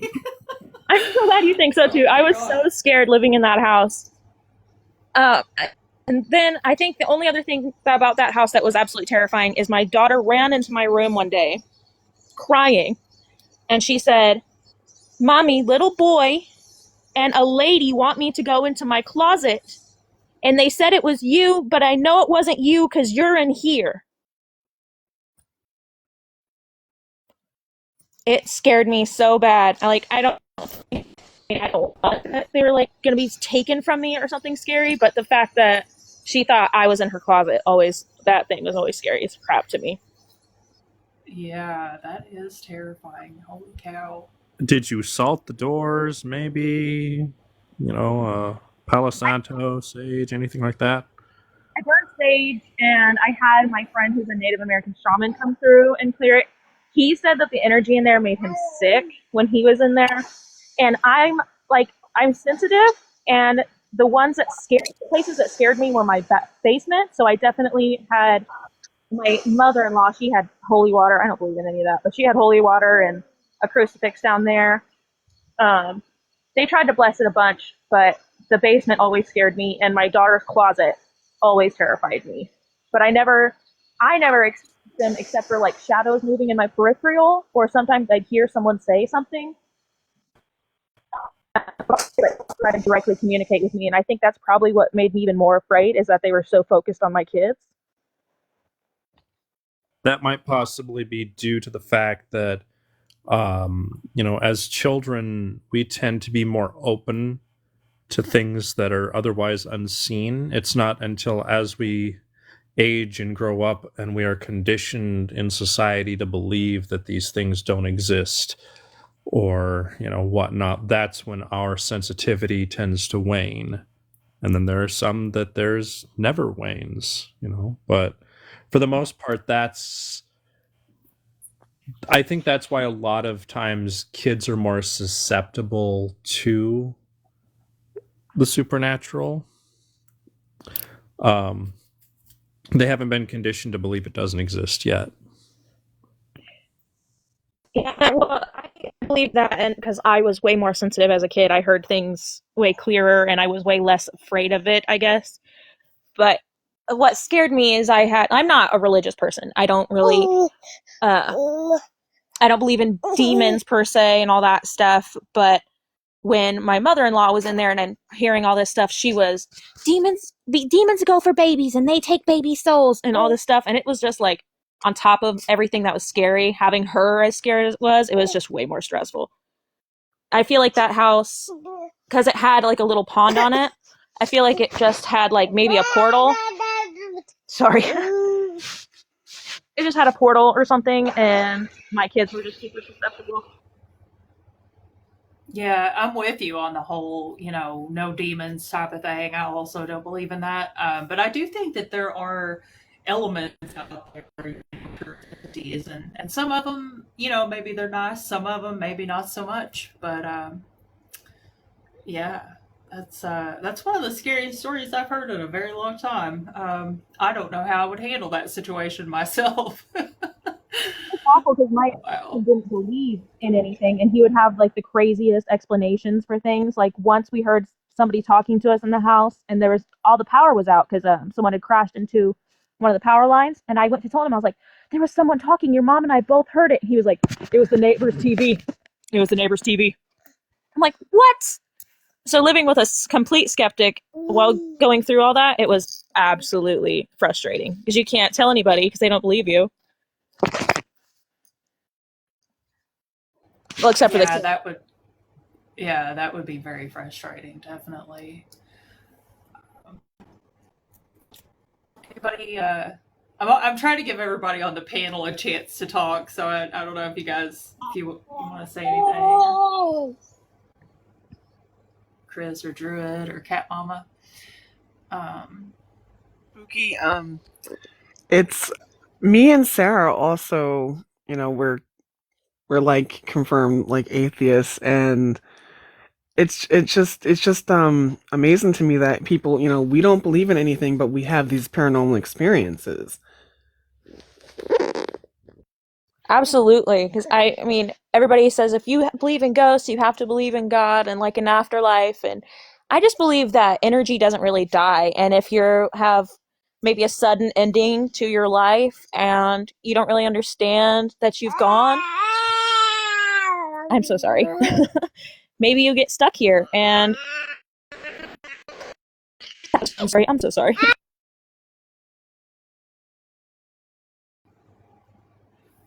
yeah, you're fine. Yeah. But yeah, no, like I feel like there could be so many other explanations, and And that's the it doesn't. fascinating thing, is the fact that you have all these different people that come from different varying spiritualities or no spiritualities, and both sides of that are still experiencing things that are unexplainable. It just goes to show that even we will never be able to truly explain that which is not meant to be explained. Like, we don't really know what happens after we pass on from this life. It's all based in speculation and blind faith. So I don't know. It kind of makes it interesting, and the different viewpoints that people have for this, regardless of whether they believe in something or don't believe in something. It's just interesting to see how people see it. Yeah, I love hearing Yeah, other definitely. people's experiences, even when they're like, especially from different backgrounds, because I feel like each one makes it a little bit more scary. Does that make sense? I don't know if that makes sense. Yeah, definitely. It makes sense to me. Um, well, we really appreciate you coming up and sharing all that with us. Do you have any other stories you want to tell, or anything else you want to talk about? Well, I have one last story, but this one will probably make me absolutely sound insane, but I promise that I remember it. Yeah, go for it. Okay, so I grew up in this really like no one knows anything about it town. It's called Flat Rock, and my parents had bought a cabin from like a fishing cabin that went out of business. My dad bought it and built it up. So I grew up in a one bedroom log cabin. I had to cut firewood and boil water, and we used well water for like I think until I was about 10 or 11. So it was way out in the woods, and when I mean I was on like the banks of the river, I was on the banks of the river. Like we had maybe 20 feet of space between the shore and our back porch. And my parents were good people, but I don't believe they probably should have had children. And they didn't really look after me like they should have. And I remember being around like 3 or 4, and I remember wearing feety pajamas and I had a hole in my feety pajamas. I remember putting my hand in there. And I got out and was walking around. I walked through this little shallow part of the river onto the place called the island. And on the island is where people would go like coon hunting. And we had a really bad coyote problem. And to solve the coyote problem, people would dig these really deep holes. And the coyotes would fall in, starve to death, and then they wouldn't be a problem anymore. So it's like a dig it and forget it type of hole. And of course, like as a toddler, you don't know about the coyote holes. And I fall in, and I remember it was really cold and freezing outside. And I remember sitting down there, and I had sat down there for so long that my hand started to hurt. I knew I was getting too cold. I knew, and then I just had this thought, like I was going to die. I kind of accepted it. No one was going to come looking for me. They probably thought I was still back in the house. And like these holes were like 6 foot deep at least. And I remember looking up, and there were these absolutely huge talons grabbing the edge. Hey. Oh, sorry. Grabbing the edge of the hole. They were like giant bird feet. And I know that sounds so crazy, but I wasn't afraid. I was a kid. I was just like, wow, that's a big bird. And right at the edge of one of their claws, I noticed were the hand holes. And so it like, I don't want to say it pointed out. It wasn't like it like pointed at them, but without looking up, I wouldn't have seen them. And I finally got out and I looked up, and it wasn't a bird. It was, I swear this is going to sound crazy, and I'm not insane, I promise. But it was like a man with bird's legs. And he had these big empty eyes and 2 holes for a nose and this mouth that looked like it had needles in it. And I was so afraid. His skin was white where there wasn't feathers. The feathers only went like halfway up his body. But he had these giant bird legs. I couldn't get over it. No wings, just bird legs. Just a person with bird legs. And I don't know how to say it. He was absolutely the most terrifying thing I've ever seen in my life.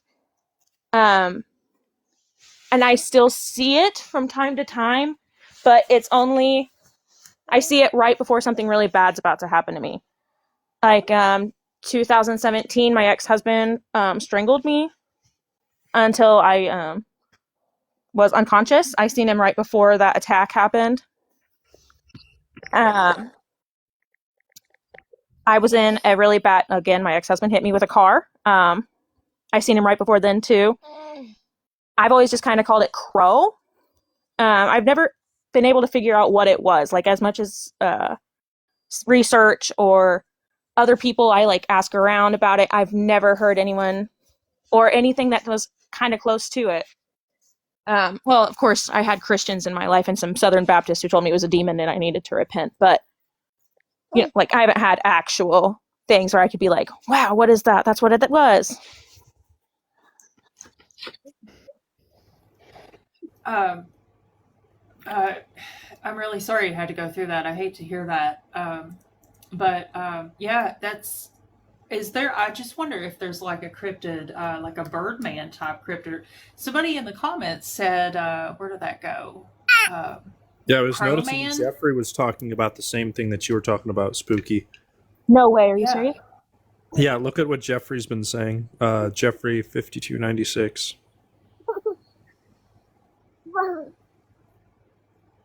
Marks me for, well, if he marks me for it, then why has he been around? Why is he prevented? I don't want to say he's prevented it, but he's kind of like warned me for it. And just let me pass over that day instead of showing me how to get out. I don't know. I have so many questions. I'm so sorry for like.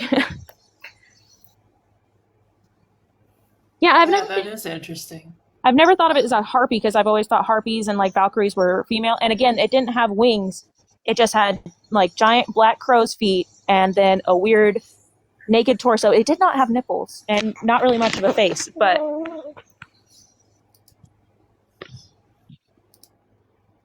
Yeah, if anybody in the comments has information on this, definitely chime in. We tend to, when we do these streams, it seems like a lot of people always have like answers to things. Like we'll have someone come up and say, I've, never heard anybody with an experience like this, and then someone has one. So it's kind of cool that like we're able to do that here. But yeah, I've never heard of Crow Man, but that is interesting. So maybe Jeffrey. Um, yeah, very he was interesting. really tall, but I was also a child. And if I'm only 4'11", so to me he's super tall. But he's really lean. He's not like muscly at all. Like imagine Slender Man if he had bird's legs. Yeah, see, I've always thought it was just kind of like a guardian to myself. Like maybe he's just because he's not from here, he's not really going to look the best. I'm so sorry. That's fine. Lodge Tales is very knowledgeable about this type of stuff. Lodge Tales, do you want to chime in on this? Do you want to come up and talk with the guest and like maybe have some information? I would love anyone telling me anything about it. Yeah, I bet Lodge Tales knows something about it. He knows so much. It's amazing. He's one of our regulars here. All right, you two can talk about this. Yeah, just as a native American that grew up in the traditional ways, those spirits, they can, especially the powerful ones, they're scary.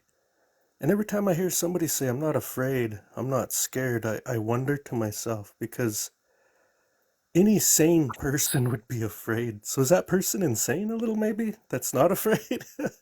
Any sort of grounded person with a rational mind would be afraid when some of these things come around.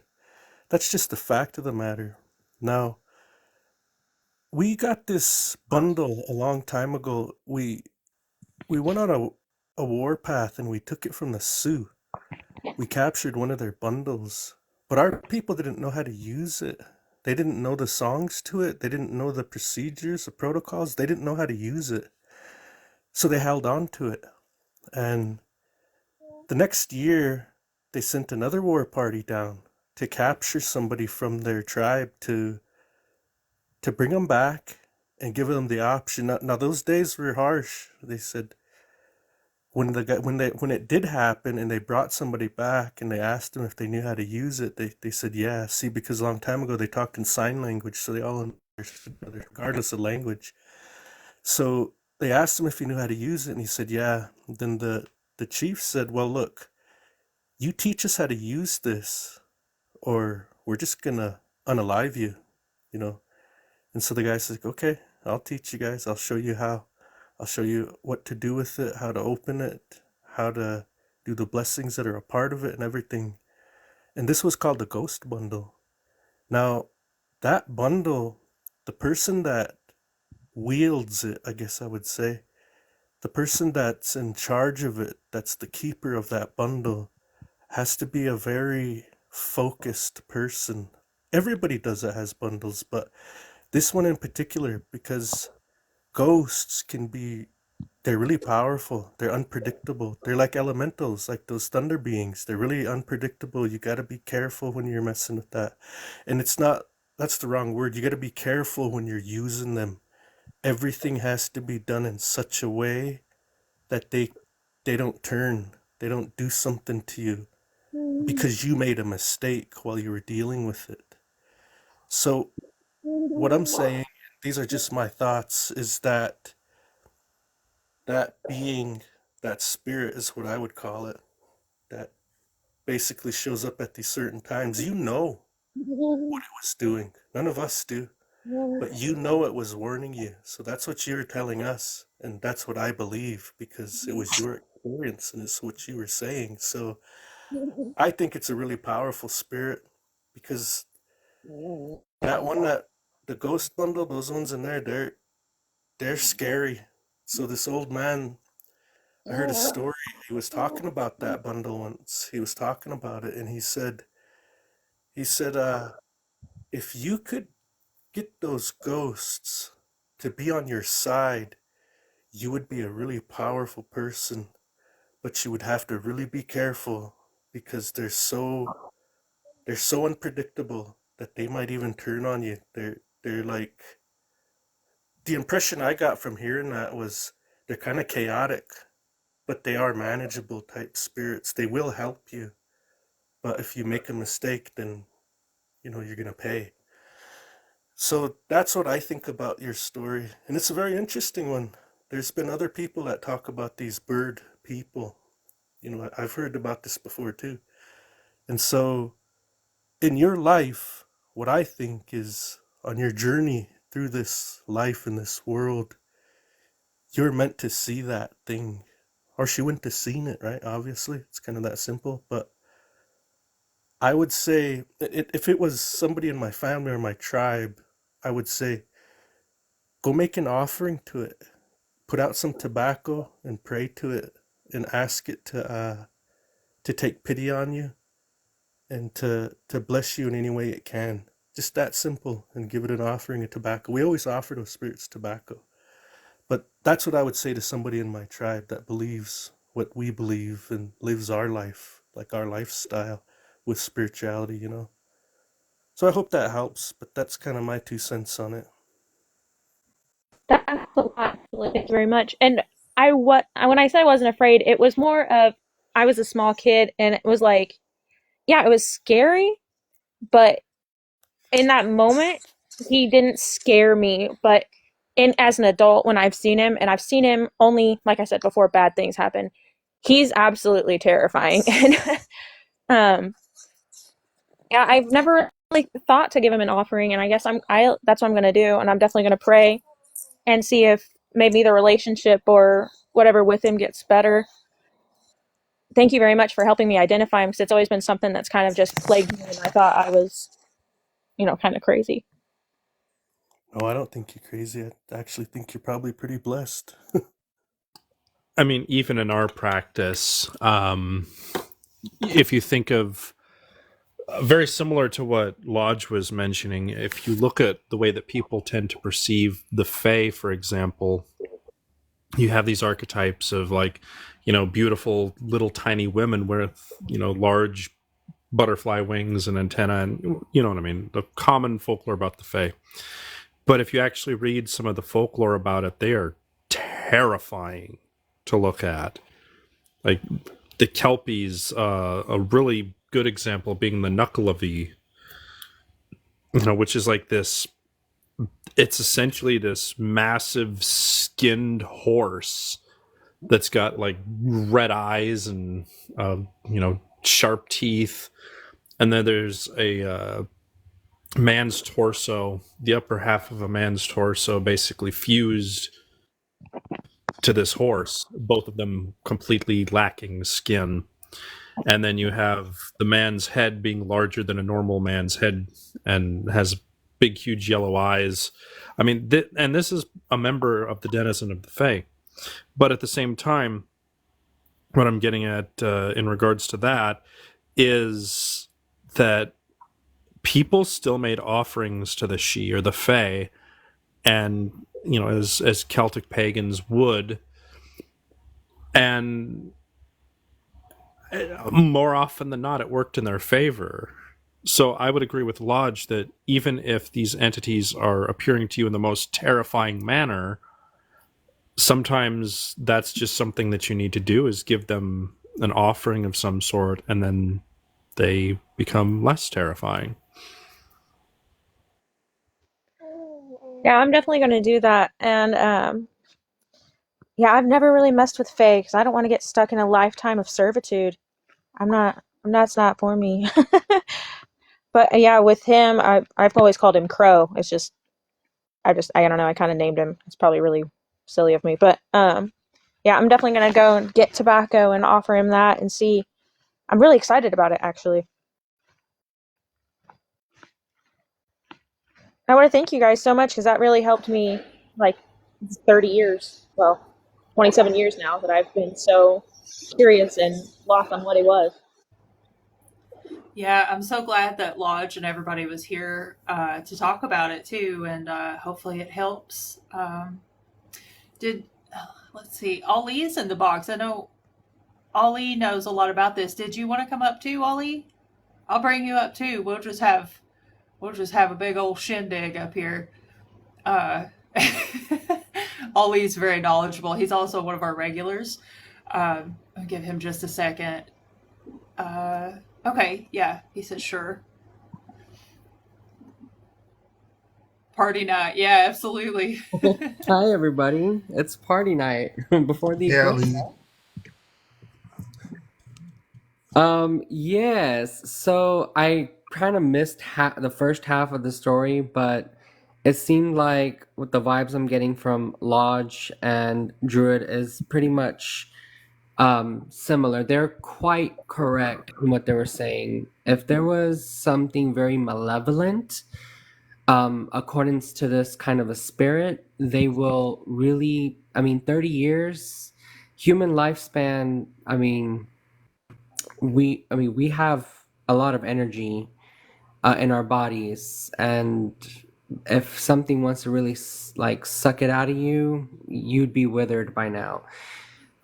My experience with bird-headed spirits, usually they're kind of like deities. In the very beginning, when you don't understand what they are, they come off something very scary. Even angelic or even deities that a lot of people do not know of will initially appear in a very like frightening manner. You and your human existence will be very afraid of it, but it is a possibility to like kind of like settle your fear. A lot of this is simple with meditation and trying to understand yourself in order to understand the spiritual realm. And when you have fear, now fear works in both ways. Okay, fear against a malevolent spirit or entity will feed off of that. They're going to come after you. Fear also blocks your understanding of a messenger spirit, and those are something that are it's a hard thing. It's easier said than done. I'm not gonna say it's something that you can do Reiki and meditate over and get on with it. It is gonna take a lot of exercise, mental exercise, and I'm glad there was a lot of people here that can help you in your journey to this, and hopefully you get answers. But my advice would be when you have this interaction again, stand your ground and stand confident. Understand that you are the living. You have that power of life, and understand to imagine that aura within you becoming your circle of protection. And you ask questions. Be respectful, be gentle, but try to stick around, try to understand, and look around you. The entity or whatever itself is right in front of you, but there's also huge cues around the entity itself. If you look around the room or if you look around in a dream state, it will actually give you a trail of breadcrumbs to answers that you're looking for. I mean, unfortunately, it's never like the movies or the books and something like that. Like, Zeus comes down and tells you exactly what it is that you need to hear. It's not always like that. There are always subtle hints, but even in the spiritual world, even the gods, the universe, it kind of makes you work for your answers. So Unless you something. deal with certain war goddesses that decide they're going to explode the candle that you made for them. Yeah, you can also have that happen too. So, for example, like one of the goddesses I work with is my patron goddess of my ancestors, Kali Ma, right? She's a Hindu goddess in origin, but she is a very powerful goddess. Now, things with that is when you work with Kali Ma, she will slap the truth in your face. Like it's going to kind of like hurt, but you will, you know, when you fall, you get up, you learn. It's like that. But yeah, just don't have like too much fear, Spooky. You got this. Thank you. But I did want to say he's not a bird-headed entity. He has bird feet and a humanesque torso and like a bald round head with not much of a face but very sharp teeth. And he doesn't stay very long. If I've ever seen like when I've ever seen him, it's like a split second, like if you've seen something, it blinked and it was gone, like you kind of question whether you actually seen it or not. And then that's when I know, like, because it's happened so many times, and it's like he's not a bad omen. It's just I know that something bad's gonna happen. That's when the fear kicks in. Is like after he's gone, because I'm like, oh my god, something bad's gonna happen now. He's told me he's here. Oh. Is there correlation to that? Like, has this been consistent? Yeah. So every bad thing that's ever happened to me, and I don't mean like a boyfriend cheating on me. I mean like violence or really bad, like a loss of a loved one or something. He is there for a split second, and then like say an hour later, I'm hit by a car, and I've never felt him as like a protective. I think it's always just like he appears just to be like, hey, heads up, this is gonna hurt, and then that's It is. So it seems like something that I have dealt with since I was a kid. These kinds of things can be an omen spirit. They are very different for everybody, to be honest with you. If you have one that's quite consistent, I don't know how to put this, if you're lucky or not. But yeah, I think you're blessed in a sense. What Lodge was saying, you're kind of blessed. Use this as a gift, I would say, because since this is consistent, and every time this entity appears, and you have these incidences, um, perhaps this would be a time. The next time you see it, I want you to kind of like just slow down, and just stop, and just stand still where you're at, and kind of like pay attention to your surroundings, and kind of like just pay attention to yourself, like feel the vibe of as of what is going on. Usually, in my personal experience, whenever I see these kinds of things, that's exactly what I do. I'll stop, and I'll try to just take a few deep breaths and see what's going on in my gut. Like, what is my gut telling me? Your heart and your mind, sometimes they work well, sometimes they work against you. But your gut doesn't really lie, is what they say. Your gut truly tells you this is it. This is 2 + 2 is 4, and there's no ifs, ands, or buts about it. That's something that I have practiced, and it's kind of helped me get some like perspective on what could be. For example, I had basically it's like I have different entities come around me. And for example, a bird-headed spirit such as the god Thoth, an Egyptian god that my ancestors also related to, was basically there, and the wings were up. And this was from like a far away, like I was like at a mall or something. And I saw this, and I kind of like felt that I had to stop, and I just sat down. And you know what? 5 minutes or 10 minutes later, because my intention were to get on the road from the mall, there was a huge pileup, like a huge pileup just on that freeway that happened. And I would have been on that freeway oh my at god. that time. So this is the kind of stuff that I would just I shared this with my mom. And I also told her that's why I was like so late for dinner, because well, there's no way that I could get home, and I live across town, so across the city. So yeah, so oftentimes that's something like this can lead up to even something bigger, as you have experienced yourself. And I just wanted to share you with my experience, and give you an example of what could be. But what helps is just that, just to slow down and just stop. And when you see that, Like, look around, look at the news, look at, just stand still, get some water, take some deep breaths, and listen to your gut, because it's going to tell you. It's almost like an instinct that humans should have, like almost a sixth sense that, oh my God, something impending is coming. Like, we're going to all, like, get killed by an asteroid. But this is something like personal and something that may affect you, like a premonition. I would be very, very vigilant in the days to come. Thank you so much for all of that. That's so helpful. I hope so. I hope it helps. It really did. Thank you so much.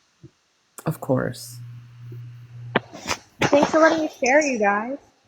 Yeah, thank you so much for coming up. We really appreciate your stories, and hopefully you'll come back. Indeed. Alrighty, thank you. Thank you. Sarah? Raven, I do not have a second account, but a bunch of people have been making accounts of me. So if you see one, report it, because this is the only account that I have on here. Sarah? Yeah. Do you see the real psychic reader Peter in the box at all? Yes, I do. Okay. When you get a chance, bring him up, because he said that his childhood home was built on a native burial ground. And I just have a question for Lodge and Ali, because I'm going to ask everyone this. I just want to know what their thoughts on the eclipse was. Hey there, can you hear me? Hello, yes, we can hear you. Okay. So obviously, from my name what I do, but that's not, I'm very confused about a time period when I was younger, a teenager. My mother was a reader too. She was very spiritual. It was all healthy. It wasn't anything, we never had any negative problems. We had a brand new house. This was in 95.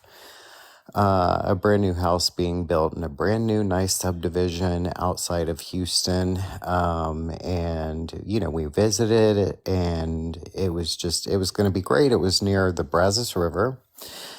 We like really close by, and just thought it was a new breaking ground area.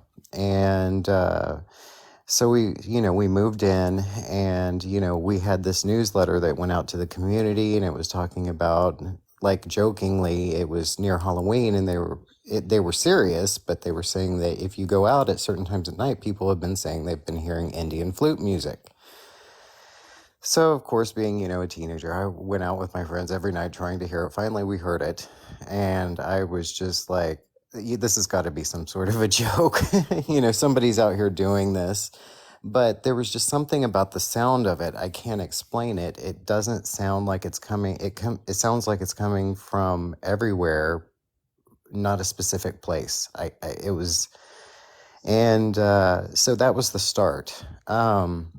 Briefly into moving in, my room was over the garage, and I kept having, I liked to sleep on the floor. I would pass out on the floor, be a normal teen, playing video games, that sort of thing.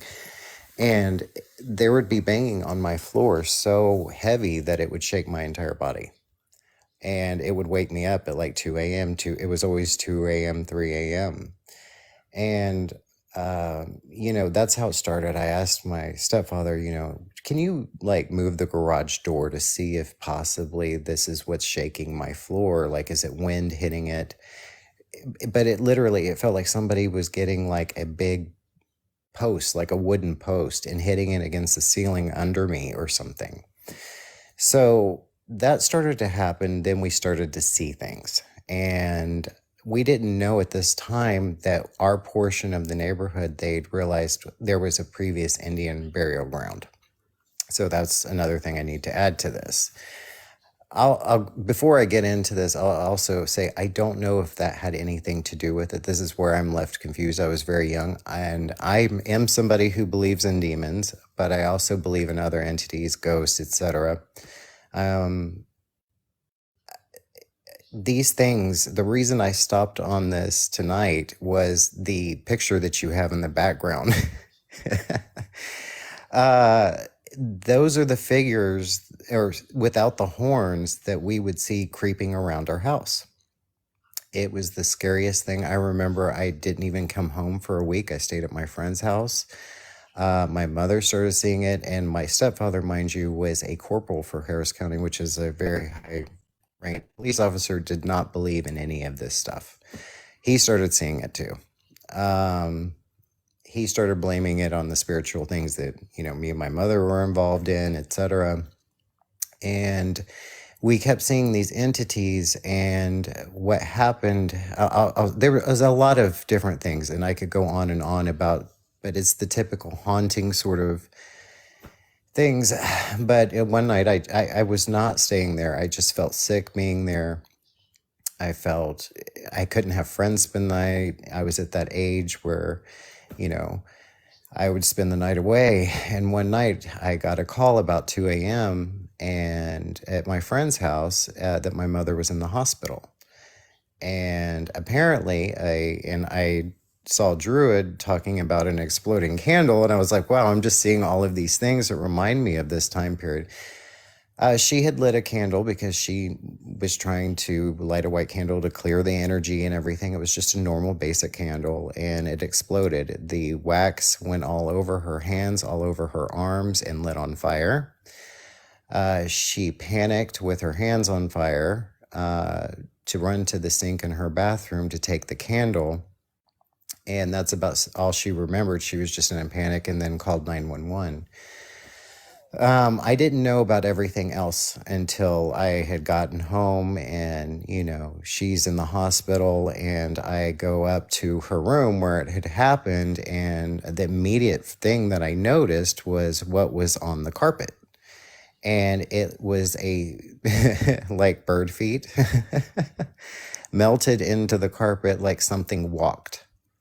I don't know it wasn't hooves. It was definitely like 3 big toes to a foot. I don't really know how to explain it. And it had walked all over the room.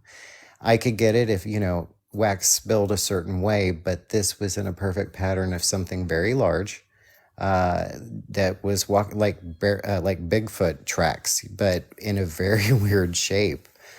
That's not all my stepfather noticed. Everything in our backyard had been flung, patio tables, everything so hard against the fence that the fence had broken down.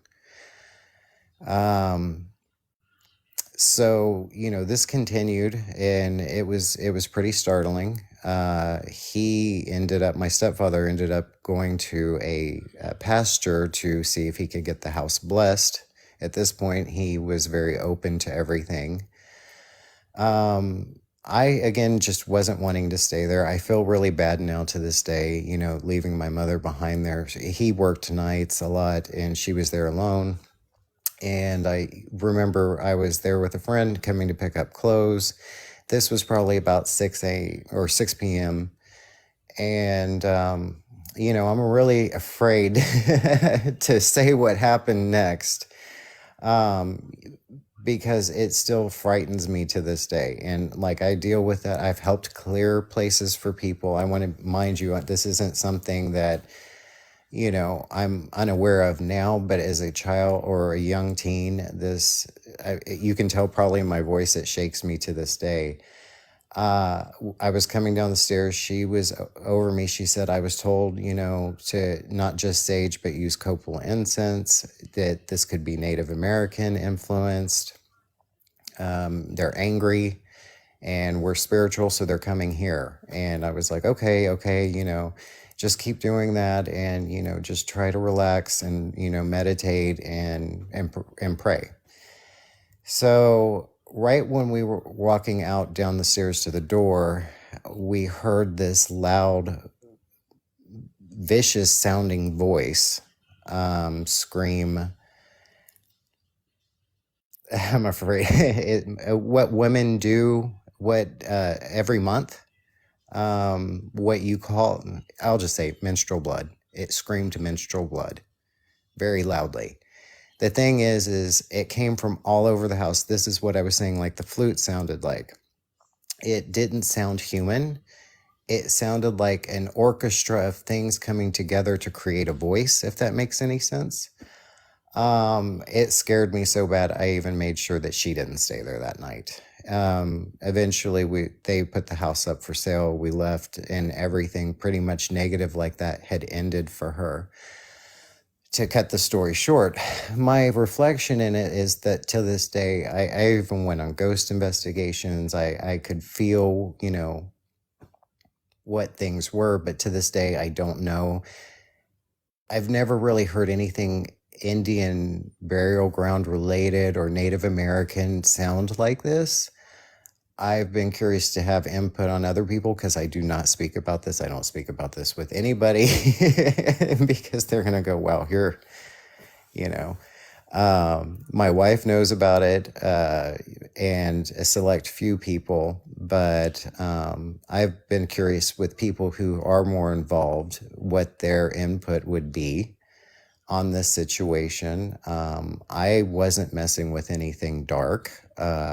I was studying Wicca, but I don't see that dark. And she was kind of into the same. And so we didn't have anything that I feel would have drawn anything negative. I don't feel like this thing was with us until we moved there. And it didn't seem to follow.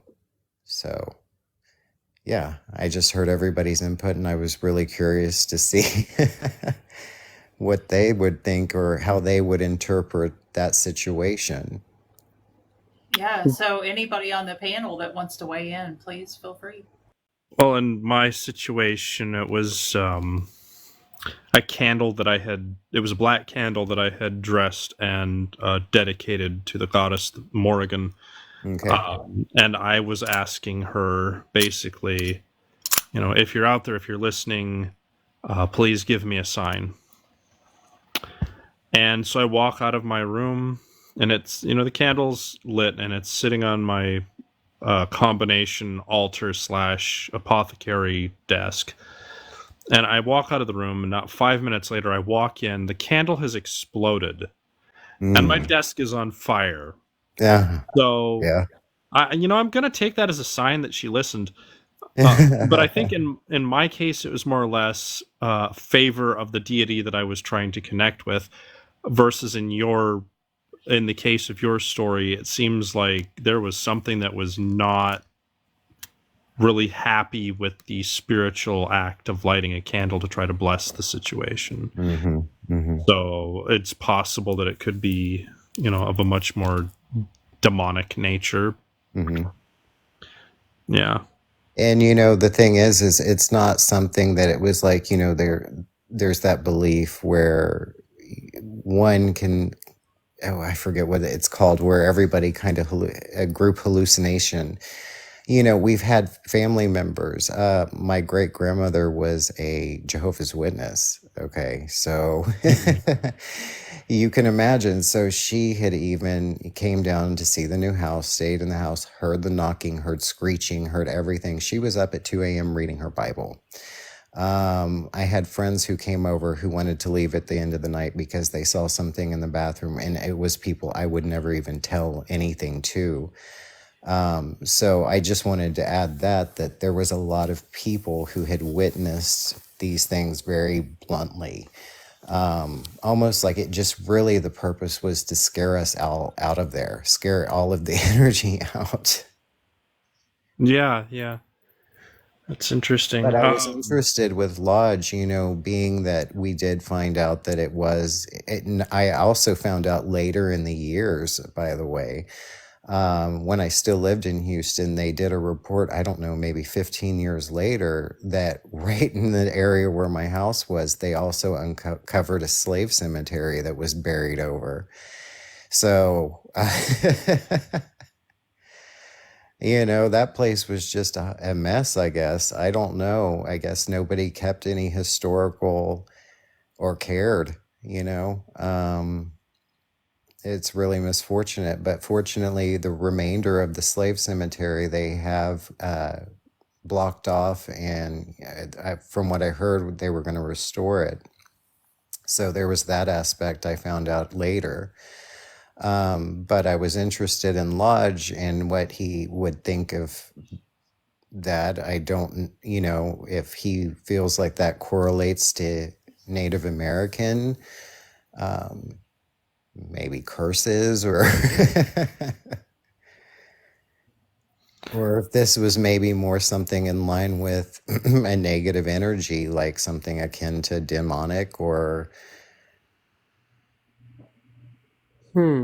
that's where I've always been kind of stuck in between.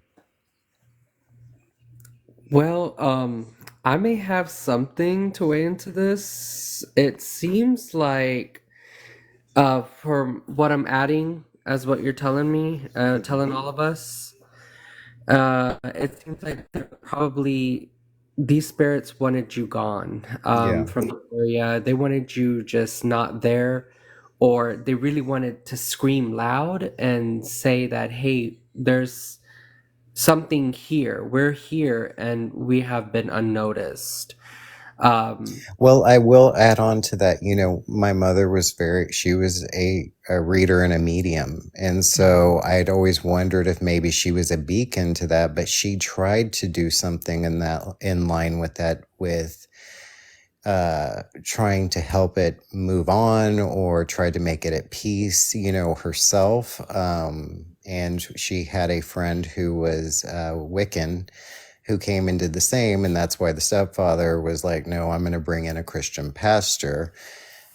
So, I just, it was just such a rebuttal. It was like a anger anytime you did anything. I did, like I said, I did question with my mother being a medium that for some reason it was more concentrated with us. Even though there were a lot of people in the neighborhood complaining of things much milder. I mean, it wasn't mild to them, but compared to us. But I just remember the feeling, and the feeling felt very scary, very like I told you, like I'm literally kind of just talking about it is still giving me shivers, and I'm 45 years old now. Oh, yeah. And like even with I'm involved in a lot of spiritual groups and things. I don't talk about this. I don't because they're gonna think I'm insane. But that's where I've always been stuck. I know that I was a lot younger and I just didn't. I have literally been afraid of Native American things since then. Going anywhere that has Native American and being very respectful of it. Now, I don't mean it like I'm afraid of that. I mean, like, I realize how powerful it is. But my experience was so scary that, I wanted to know if anybody felt that this is something common. Do they go to those extremes if you disturb the burial ground? Is it that there's an anger, there? And we're not, I'm Russian and Mexican, and my mother is also, Mexican with native blood. So I guess I don't know, it's not like I'm pure Anglo. Yeah.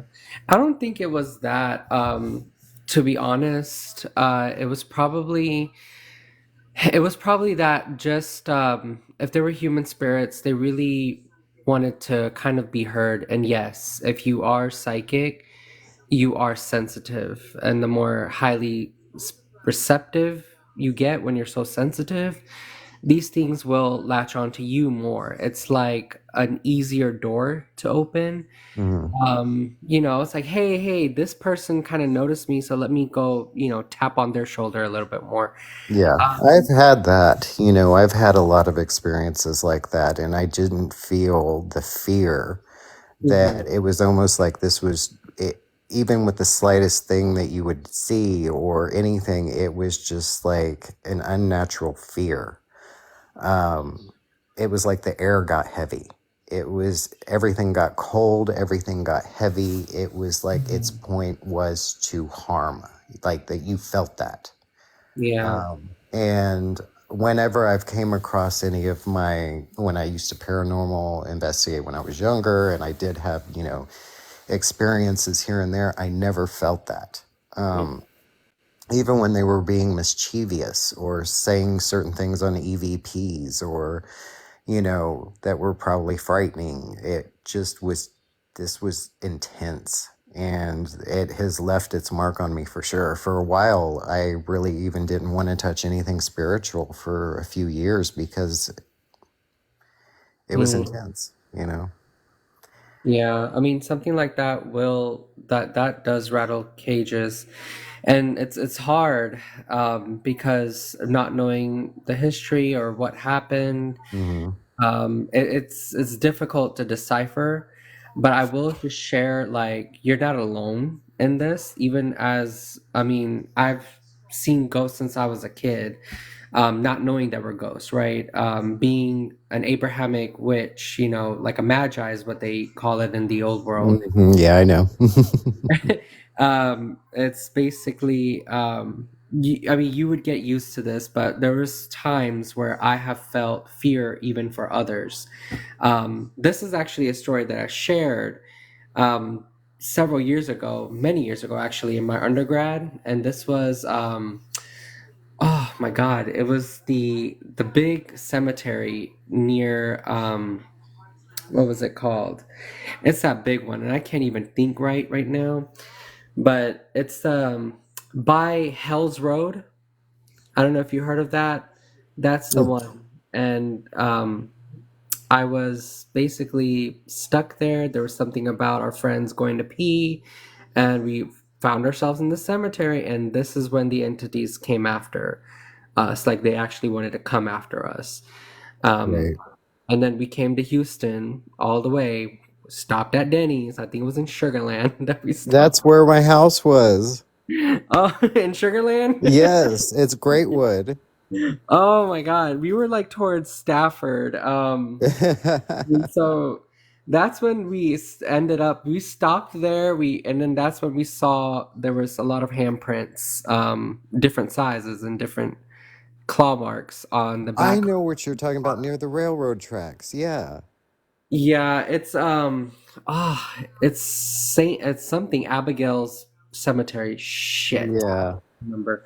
But yeah, it's near Arlington. It was near Arlington, that's for sure. But yeah, that I have felt fear like that before. It is sometimes scary. I didn't ask questions at that time, and it didn't feel like the time to ask questions when you have Mm-hmm.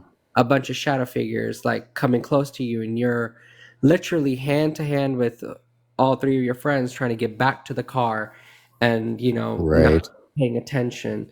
Even on a regular basis, even in the recent days before this eclipse, my sensitivity has been heightened. Mm-hmm. I'm not sure what it is. Everyone is different. But for me personally, it's like I'll pass by them and I will not acknowledge them. I'll acknowledge them, but my something about me and my attitude, my aura says, I don't have time to help you right now. I have to go. I have patients at the hospital. So so it's kind of like that. But your story, it's interesting, and you can always I followed you. You can DM me about it. If I ever get time, I can like swing by my car in the area and see if I can pick something up. Yeah. I live in But Austin now, though. that's actually spooky, but pretty spooky over there. But yeah, definitely. I'm glad you're safe, and I'm glad your mom is safe, and you're Well, still. she's passed on since then, but that's a whole other paranormal story. Maybe for another time. Yeah, but it seems like I mean, if the fear was the point, I think they wanted you to get out, and even like ghosts, like human spirits, if they have enough power and support in the spiritual world, they can actually basically poltergeist themselves per se in a way to like Yeah, show that's you that, exactly what I was yeah, thinking. Yeah. like this is my house now, get out, right? This is Mm-hmm. my land, get out. It's kind of like that thing, but it seems to me that that's what it was. Right. But it's nice to meet another Houstonian. Yeah. Yeah, Lodge, I don't know if you're still, yeah, you're still here, aren't you? Uh, yeah, I'm here. yeah, can you weigh in on this, or do you have any Yeah, input on well, it? some of them spirits are so powerful that they really resist the cleansing efforts that people make. I believe that. It's not, sometimes they're beyond our ability to cleanse them ourselves, right? That's when we have to basically call in the cavalry. And those older ones are usually the most powerful. Sometimes they can be so old that whatever practice that you're doing, those spirits predate that. Right. And it's almost like it has no effect on them. They're so old and powerful. They've been around so long that, you know, and at some point you might not even be able to cleanse them, period. No matter who you have, you just have to make an agreement with them or something like that. And the agreement might be, look, leave and I'll leave you. You get out of here and I will not bother you. You'll never see me again. It might be something like that. Hmm. Because this just goes into our beliefs. The longer you're away from, how would I say it? The longer you're away from, it's a bastape, or like, as long as you're away from the source of life after you die and you don't go back to that, the more you're going to become frustrated, angry, set in Hmm. these ways of bad, and then and then after a while, the only food you can eat is fear. You can't eat nothing else. It's all you get. That's what will energize you, will keep you going, is that. So, I mean, it could be a number of things, and I'm just shooting from the hip here. I mean, there are Hmm. stories of spirits so bad and so powerful that they actually blow out our smudge, and we can't smudge. They'll blow it right Wow. out, and they'll do stuff like that. But when those times come, what we do is usually we'll go to the societies, and the societies have a better power. See, because what ends up happening is they call in spirits that'll help fight that spirit to get it out. It's beyond our control, so you will use the spirit world to fight the spirit world. You'll, and if that don't work, that's what I'm saying. You might have to come into an agreement with them of some sort, and that's what we do when it's beyond our control. Because every one of us, no matter who you are, you have the ability to turn these things away. Now, is it always gonna work? I don't know. Most of the time, it works for me, but Yeah. there are times it won't. Especially when it's somebody else's house, their house. You might go over and try to cleanse it, but sometimes you get that one that just keeps coming back and coming back. And that's the thing, is they allow them back in. You can go to a place, you can clean it out, you can put up barriers, you can do it all, and it'll be good for a while. But those people that live there bring it back, and they don't Right. even know they're doing it. They don't even know that they're, they're Yeah, making that's that what I happen. was I was concerned, I thought maybe like what we did, our practice and everything, we amplified something. And I didn't know if I should feel guilty from that time period if I did something, being young and and maybe not entirely knowing everything that I was doing. Um, but it's just it definitely it definitely kept me from ever believing in anything other than a form of spirituality. And I knew then that there is definitely another side to things. Yeah. And I'm on the opposite spectrum. I heard earlier a lot of people saying that they were more on the side of being atheist. I think it kind of turned me further into another direction. It made me very, possibly, I guess you could say, religious. Yes, I consider myself a Christian, but not a typical one. And I heard the previous speaker talking about Southern Baptists. I'm not in line with that. I'm more into the open-minded version and but it pushed Certainly, me further. It pushed me that direction.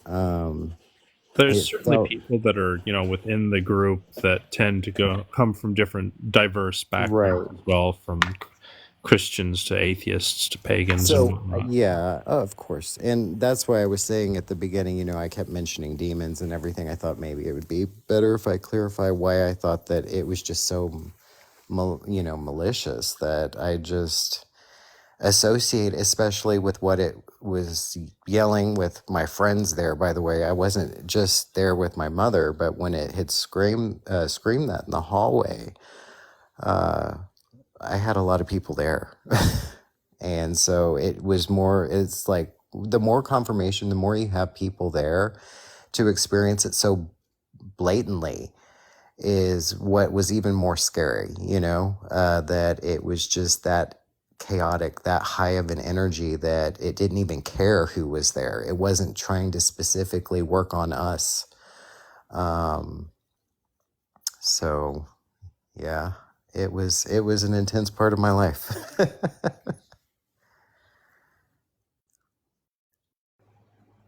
Well, we really appreciate you coming up and sharing with us, and hopefully you'll stick around and listen to some stories. We do this on Sundays and Mondays, and we always have like some really good conversations. So, Awesome. Yeah, but thank you. And you know what? You're not alone. There's a lot of people in the Abrahamic faith that think the way you do. Yeah. I think it's definitely changing. Yeah.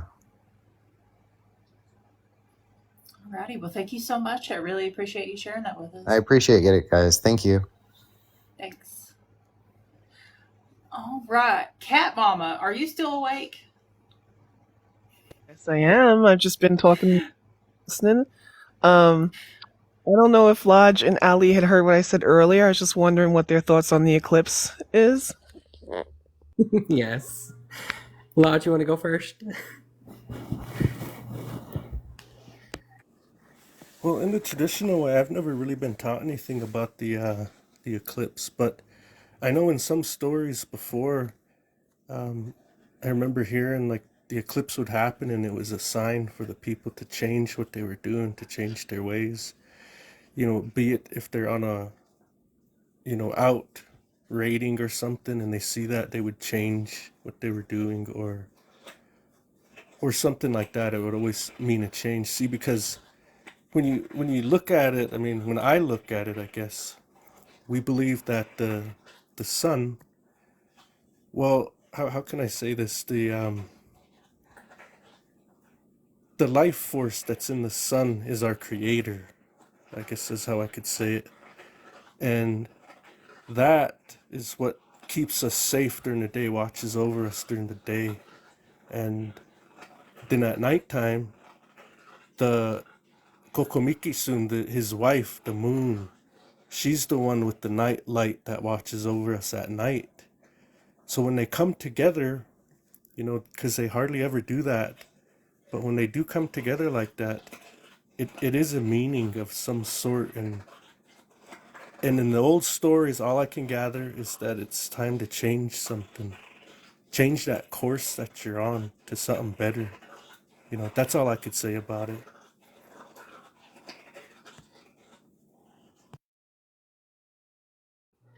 Well, you got your seatbelt on, Cat Mama? Because it's a lot. Okay, so just today I had a gathering early in the noon. It was basically it's a group of us. So it's elders. It's also shaman from a Navajo Apache tribe. Also my mentors. A lot of them my mentors. Baisha came from Louisiana from to visit her family here, but also she's a hoodoo priestess. She's a mumble. A lot of us in our own right have like practiced and gained a lot of knowledge from each other and other tribes. So it's kind of like a family. We did bone readings, we did cards, we did every divination tool that each of us was very, very intuitive with. to get answers as to what is to come. The questions that we were all thinking and wanting to kind of get a clue about is what is going to happen.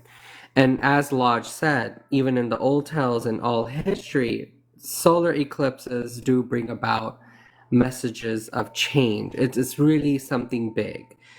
It can be global change, or it can be personal change. Maybe your whole world is something, and that's about to go down in the dumps for a little bit. And that's for you, that's your world. But it also could mean the actual world can change. Something just in my bones tells me nothing is right now. I've seen the omen spirits continuously this entire week. Today and last night, I didn't really sleep well because I kept getting those premonitions. Everything that I have pretty much did my math, I've come down to is stay inside. Don't look at it unless it's like, energetic malachite or something like that. It's just about to like really put you in a topsy-turvy. And this is what the solar eclipse is going to do. And it's going to do things different for some people. For certain people who are inclined into their spirituality, this is basically your chance to sit down indoors in the dark and actually meditate, because that solar energy, regardless whether you're underground or not, it's going, that eclipse energy is there. It's just a time window. You've got that 3-hour window period of practice. And so this is your chance to probably, talk to your spirit guides, to talk to your ancestors, like in present, like actually in spiritual form. It's no coincidence that for all Muslims, there's a night of power. There is Easter, and right after Easter, there is this lunar calendar of the night of power where their prophet got the messages, got the book from the heavens, from Archangel Gabriel. Which is kind of like the veil is thin, is what all of them believe. This is also significant to Orthodox Jews, to many old world Christians. This is very, very like spiritually and religiously inclined. This all these activities. So my thing is, this is a big omen. And the omens that I've been seeing, it's gonna be bringing about some big change. I cannot calculate and cannot say for true that it's good or bad. It's probably both. It's probably like good or bad for you. For me, I mean, I have been drained of all energy, but something's telling me to, hey, at this time, sit on down, and I want you to practice alone. There's no group, no nothing. Like, we tried to do a circle in the park, Challenger 7 Park, and it's just something was just tethering us apart. Like, even though we were connected, we were initiated into each other's tribes, into circles and families, it's like our ancestors are all there watching, like in a huge party room, but they want us to break apart and separate and be on our own. Now, this is something that, can be a coincidence. It could be a big sign something's coming. So my personal belief is, I was like, a month ago, I was excited. I was making plans, right? I wanted to go see this eclipse for the science of it, right? I'm like, hey, it's not going to come around and it's so close. But maybe the storms are a sign, right? Maybe the bad weather is probably a natural way of blocking me, saying that, hey, you really gonna drive all the way to Dallas for 4 hours and still have a rainy day? Like, come on. So it could be that, this is a sign for me to stay in, but be vigilant. Like I said, I was telling Spooky, this is a big omen. Take care. I would say stay indoors, cover up, or if you're going to be outside, have some sort of veil, have a hat, just to, kind of protect yourself, not from the eclipse itself, but from anything that can follow or come out of that eclipse. Lunar eclipses also do the same thing. There's always some story or some legend behind the blood moon or something. The lunar eclipse is coming. The monsters are going to come out to party. It's kind of like that. Same thing with the solar eclipse. It means that the sun is dying. Like that small period where the eclipse has happened, a lot of cultures consider it the sun is having a death moment right there.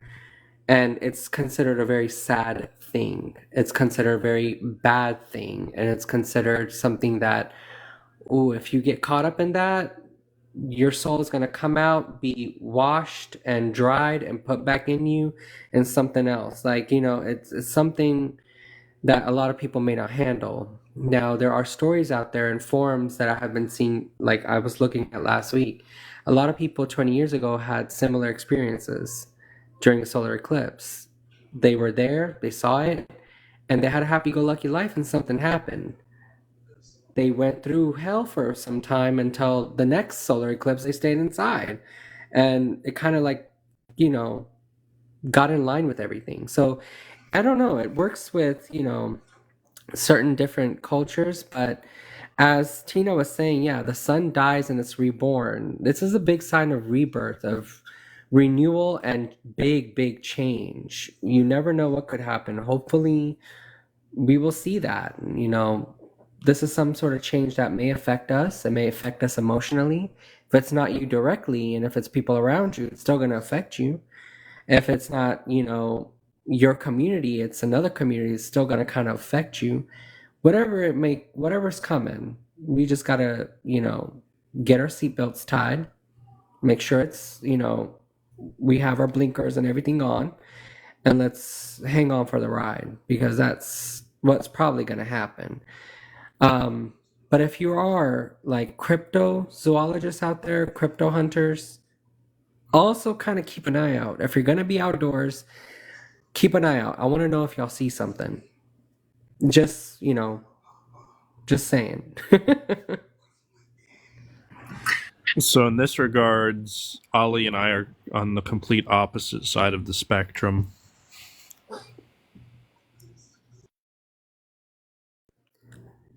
Before mentioned, I don't believe that the eclipse is going to have any particular meaning at all, other than it being, an eclipse.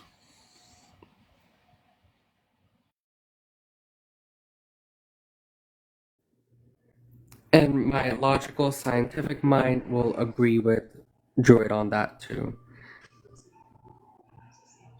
Let's just hope for the best. Yeah, we've had so many different opinions on it here tonight. It's really cool. I love hearing all the different takes on. I was kind of hoping that somebody come in here and be like, "I'm gonna get sucked up into it and like get my 5G magic powers," but we didn't get one of those tonight. But that would have been cool. You guys know I don't really have any input on the eclipse tonight. I just want to hear everybody else's take. But so, Cat Mama, I hope that was answer your question and everything. And I see that Chris is in the comments. He says he's going to stare straight into the sun. I mean, sometimes it be like that, I guess. I don't know. I just like hearing everyone's different opinions of it, and like we've been saying, everyone has different backgrounds, different religions and stuff like that, and I just want to hear what everyone's thoughts on the eclipse was. But you know what really bugs me though? Have y'all seen okay, so this was like a spiritual intake or something like that, but have y'all seen all those news outlets, those warnings that, hey, people are saying, be careful, stock up on food, and why in the hell are schools closed for 4 minutes? Like, you're going to be indoors anyway. Why do you need to even be out there in the eclipse? It's like, it's something very fishy. I was like, why is the government so involved? Instead of being like, hey, there's going to be an eclipse, and just don't look into it because, you don't have insurance. You can't fix your eyes.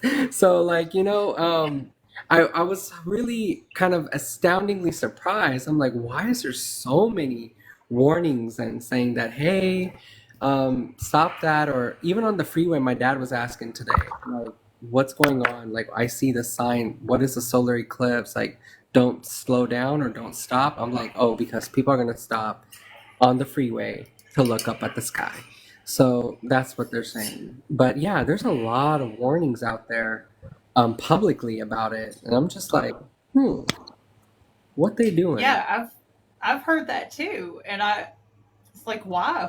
What's gonna happen? I mean, maybe like solar flares? Are there gonna be solar flares? I don't know, but it is kind of weird. Yeah, Yeah, I hope I the mean, TikTok doesn't go out.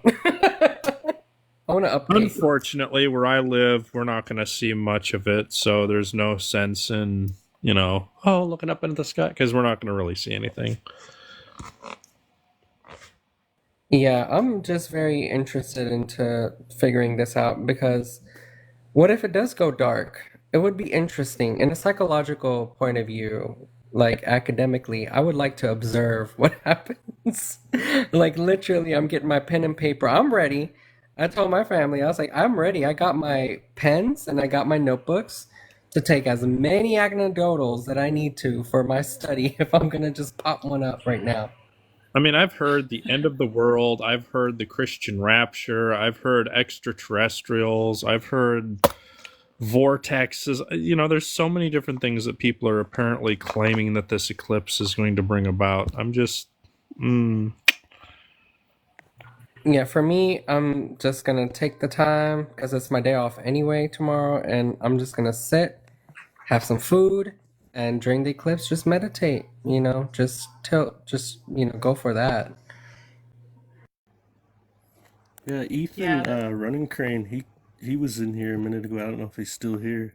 His name is Ethan RC, his handle on here. But he's from my tribe, and I go on his live, and boy, we tell ghost stories like all night sometimes. But he was saying, because his raised traditional too, he was saying it was a time to pray, to pray. So like Ali was saying, a time to meditate. But if you guys don't mind, let's change gears. I gotta go to sleep, so I wanted to get a couple of my stories off. Is that all right?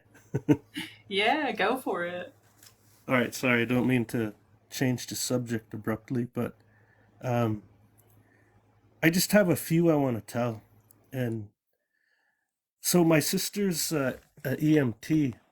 Now she's the head of the Blackfeet EMS service, and she also works on the side as a EMT for another outfit in another town. That one's crazy. But I remember when she was first getting into it, she come and she told me the story. She says, "Hey Rod," she says, "something really weird happened tonight." And I said, "What is it?"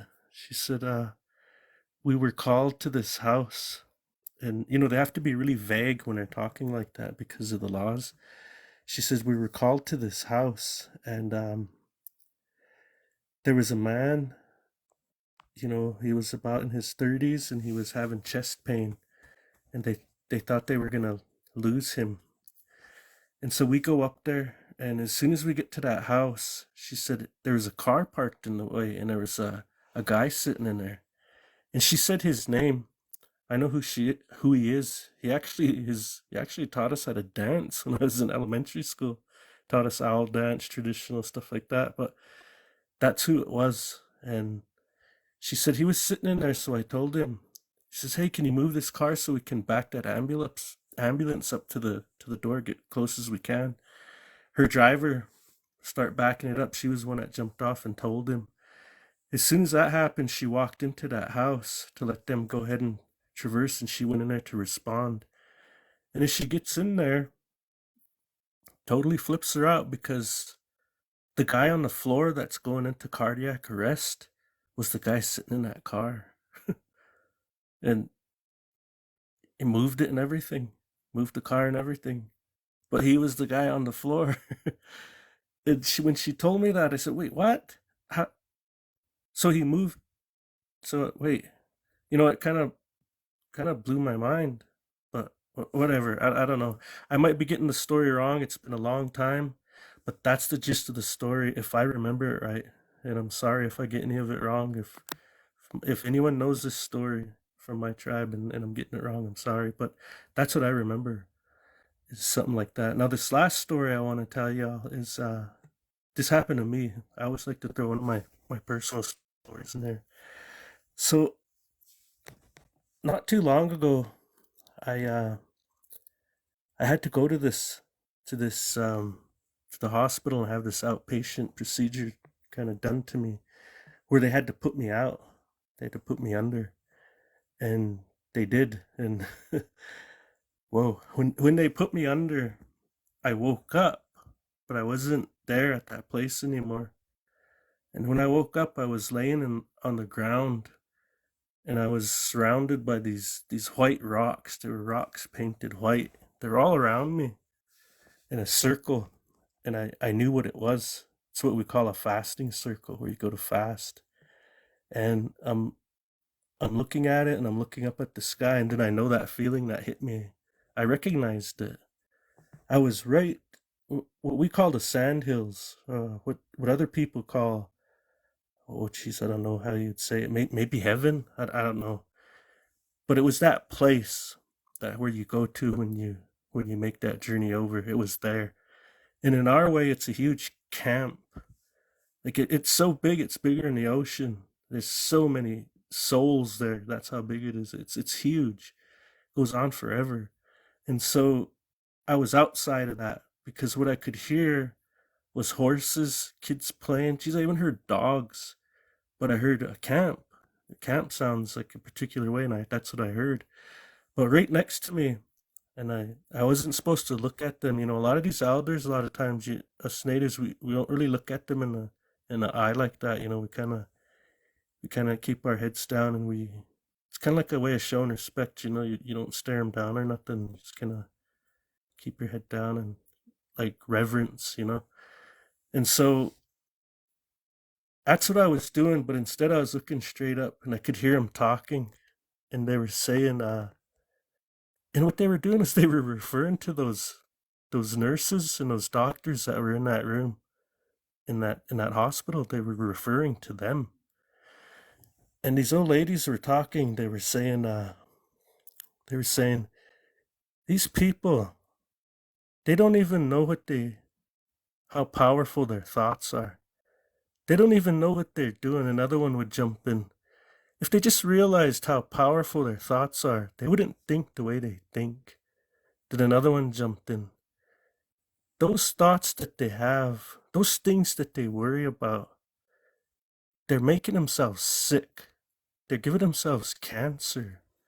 They're they're making themselves really they're really harming themselves. And I wish they knew what they were doing when they think like that. See, because in our way, thoughts are really powerful, especially when you go into these ceremonies. You go in there with a clear, good mind. That's why you have to be clean and sober for at least 4 days before you go to anything like that, like a sweat, anything. You got to be in a straight mind. You can't go there any other way. And you have to think good because those thoughts travel and they can stick to people in a bad way if you're thinking bad.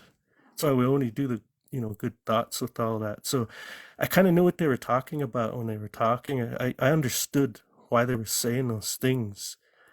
And so anyways, at one point I remember looking down and one of those rocks fell off of that circle, and this lady picked it up and she put it back on her, but she looked at me just a glance and then she walked back out of my sight. And I wasn't going to look at those people. I wasn't supposed to. I knew that. I just didn't want to look at them, but I could hear them talking. And just then I was coming back here, for lack of a better term, back here to my body. And that one lady said, "You must tell these folks what we said, huh?" And I said, "Yeah, I will." Okay. Then I come to. And when I come to, I was trying to tell that nurse. And they must get it all the time, like, "Oh, you guys, all you patients, you guys talk nuts." They were just basically ignoring me. I finally said, "Look, don't think about those things that you're worried about. Don't worry about them because you're gonna make yourself sick. I'm telling you, these spirits are telling me to pass this message. It's not for me, it's for you. Just remember what I said. That's all I could get across to that lady. That's all I could gather her attention for, and that's all I said. But that message goes for all of us, not just them people there. You know, everybody should stop worrying about the things you can't control and just go with the flow, go with your life, and think about more positive things. That's really what I got out of that. And it was the oddest thing that, happened to me in a long time was that. But anyways, I just wanted to share that with you because, this eclipse talk, hey, it kind of fits right in with that, think positive thoughts, go in a good way. Yeah, All right, everyone. absolutely. I gotta hop down. All right. Well, we appreciate you so much, Lodge Tales. Thank you for hanging out with us. Yep, sure. Good night, everyone. Good night, man. Good night. Sleep well. All right, everybody. It is almost 2:30 in the morning, my time. I know we have some people that have been waiting. I'm so sorry we can't get to you tonight. We will be back here tomorrow night, though. And well, I mean, if the aliens don't get us and everything goes smooth tomorrow, we're going to be back here tonight or tomorrow night, and same time, 11 Fingers p.m. crossed. Eastern. Fingers crossed. Yeah, absolutely. Let's say tomorrow I'll just seek fairy ring. Go into a middle of a mushroom ring and see what happens. Yeah, there you go. And Yep. then come back and let us know Mhm. what happened, like if you had any developments. But Do yeah, come so back. yeah, absolutely. And for anybody who, so sorry I can't get to you tonight. I'm really sorry. But come early tomorrow night because 11 to midnight, we hardly ever have any guests. And then after midnight, it gets crazy. So, but again, I apologize, guys, if you've been waiting in the box. But we'll be back here tomorrow night, 11 p.m. I want to say thank you to every single person who hung out with us here tonight. We had a lot of people. We had a lot of guests. We had like my panel that I always wanted to assemble, which I think is really cool. So just like lots of people talking about paranormal stuff. Very fun. I appreciate you all so much. So much. I can't even tell you, but thank you all for hanging out, and be sure to follow me, turn on post notifications so you know when I go live in case you forget. Thank you for the heart. And thank you for the people who sent gifts tonight. I really appreciate it. All right, guys, we will see you tomorrow. Same time, same place. Good night, everybody. Bye. Bye. Good night.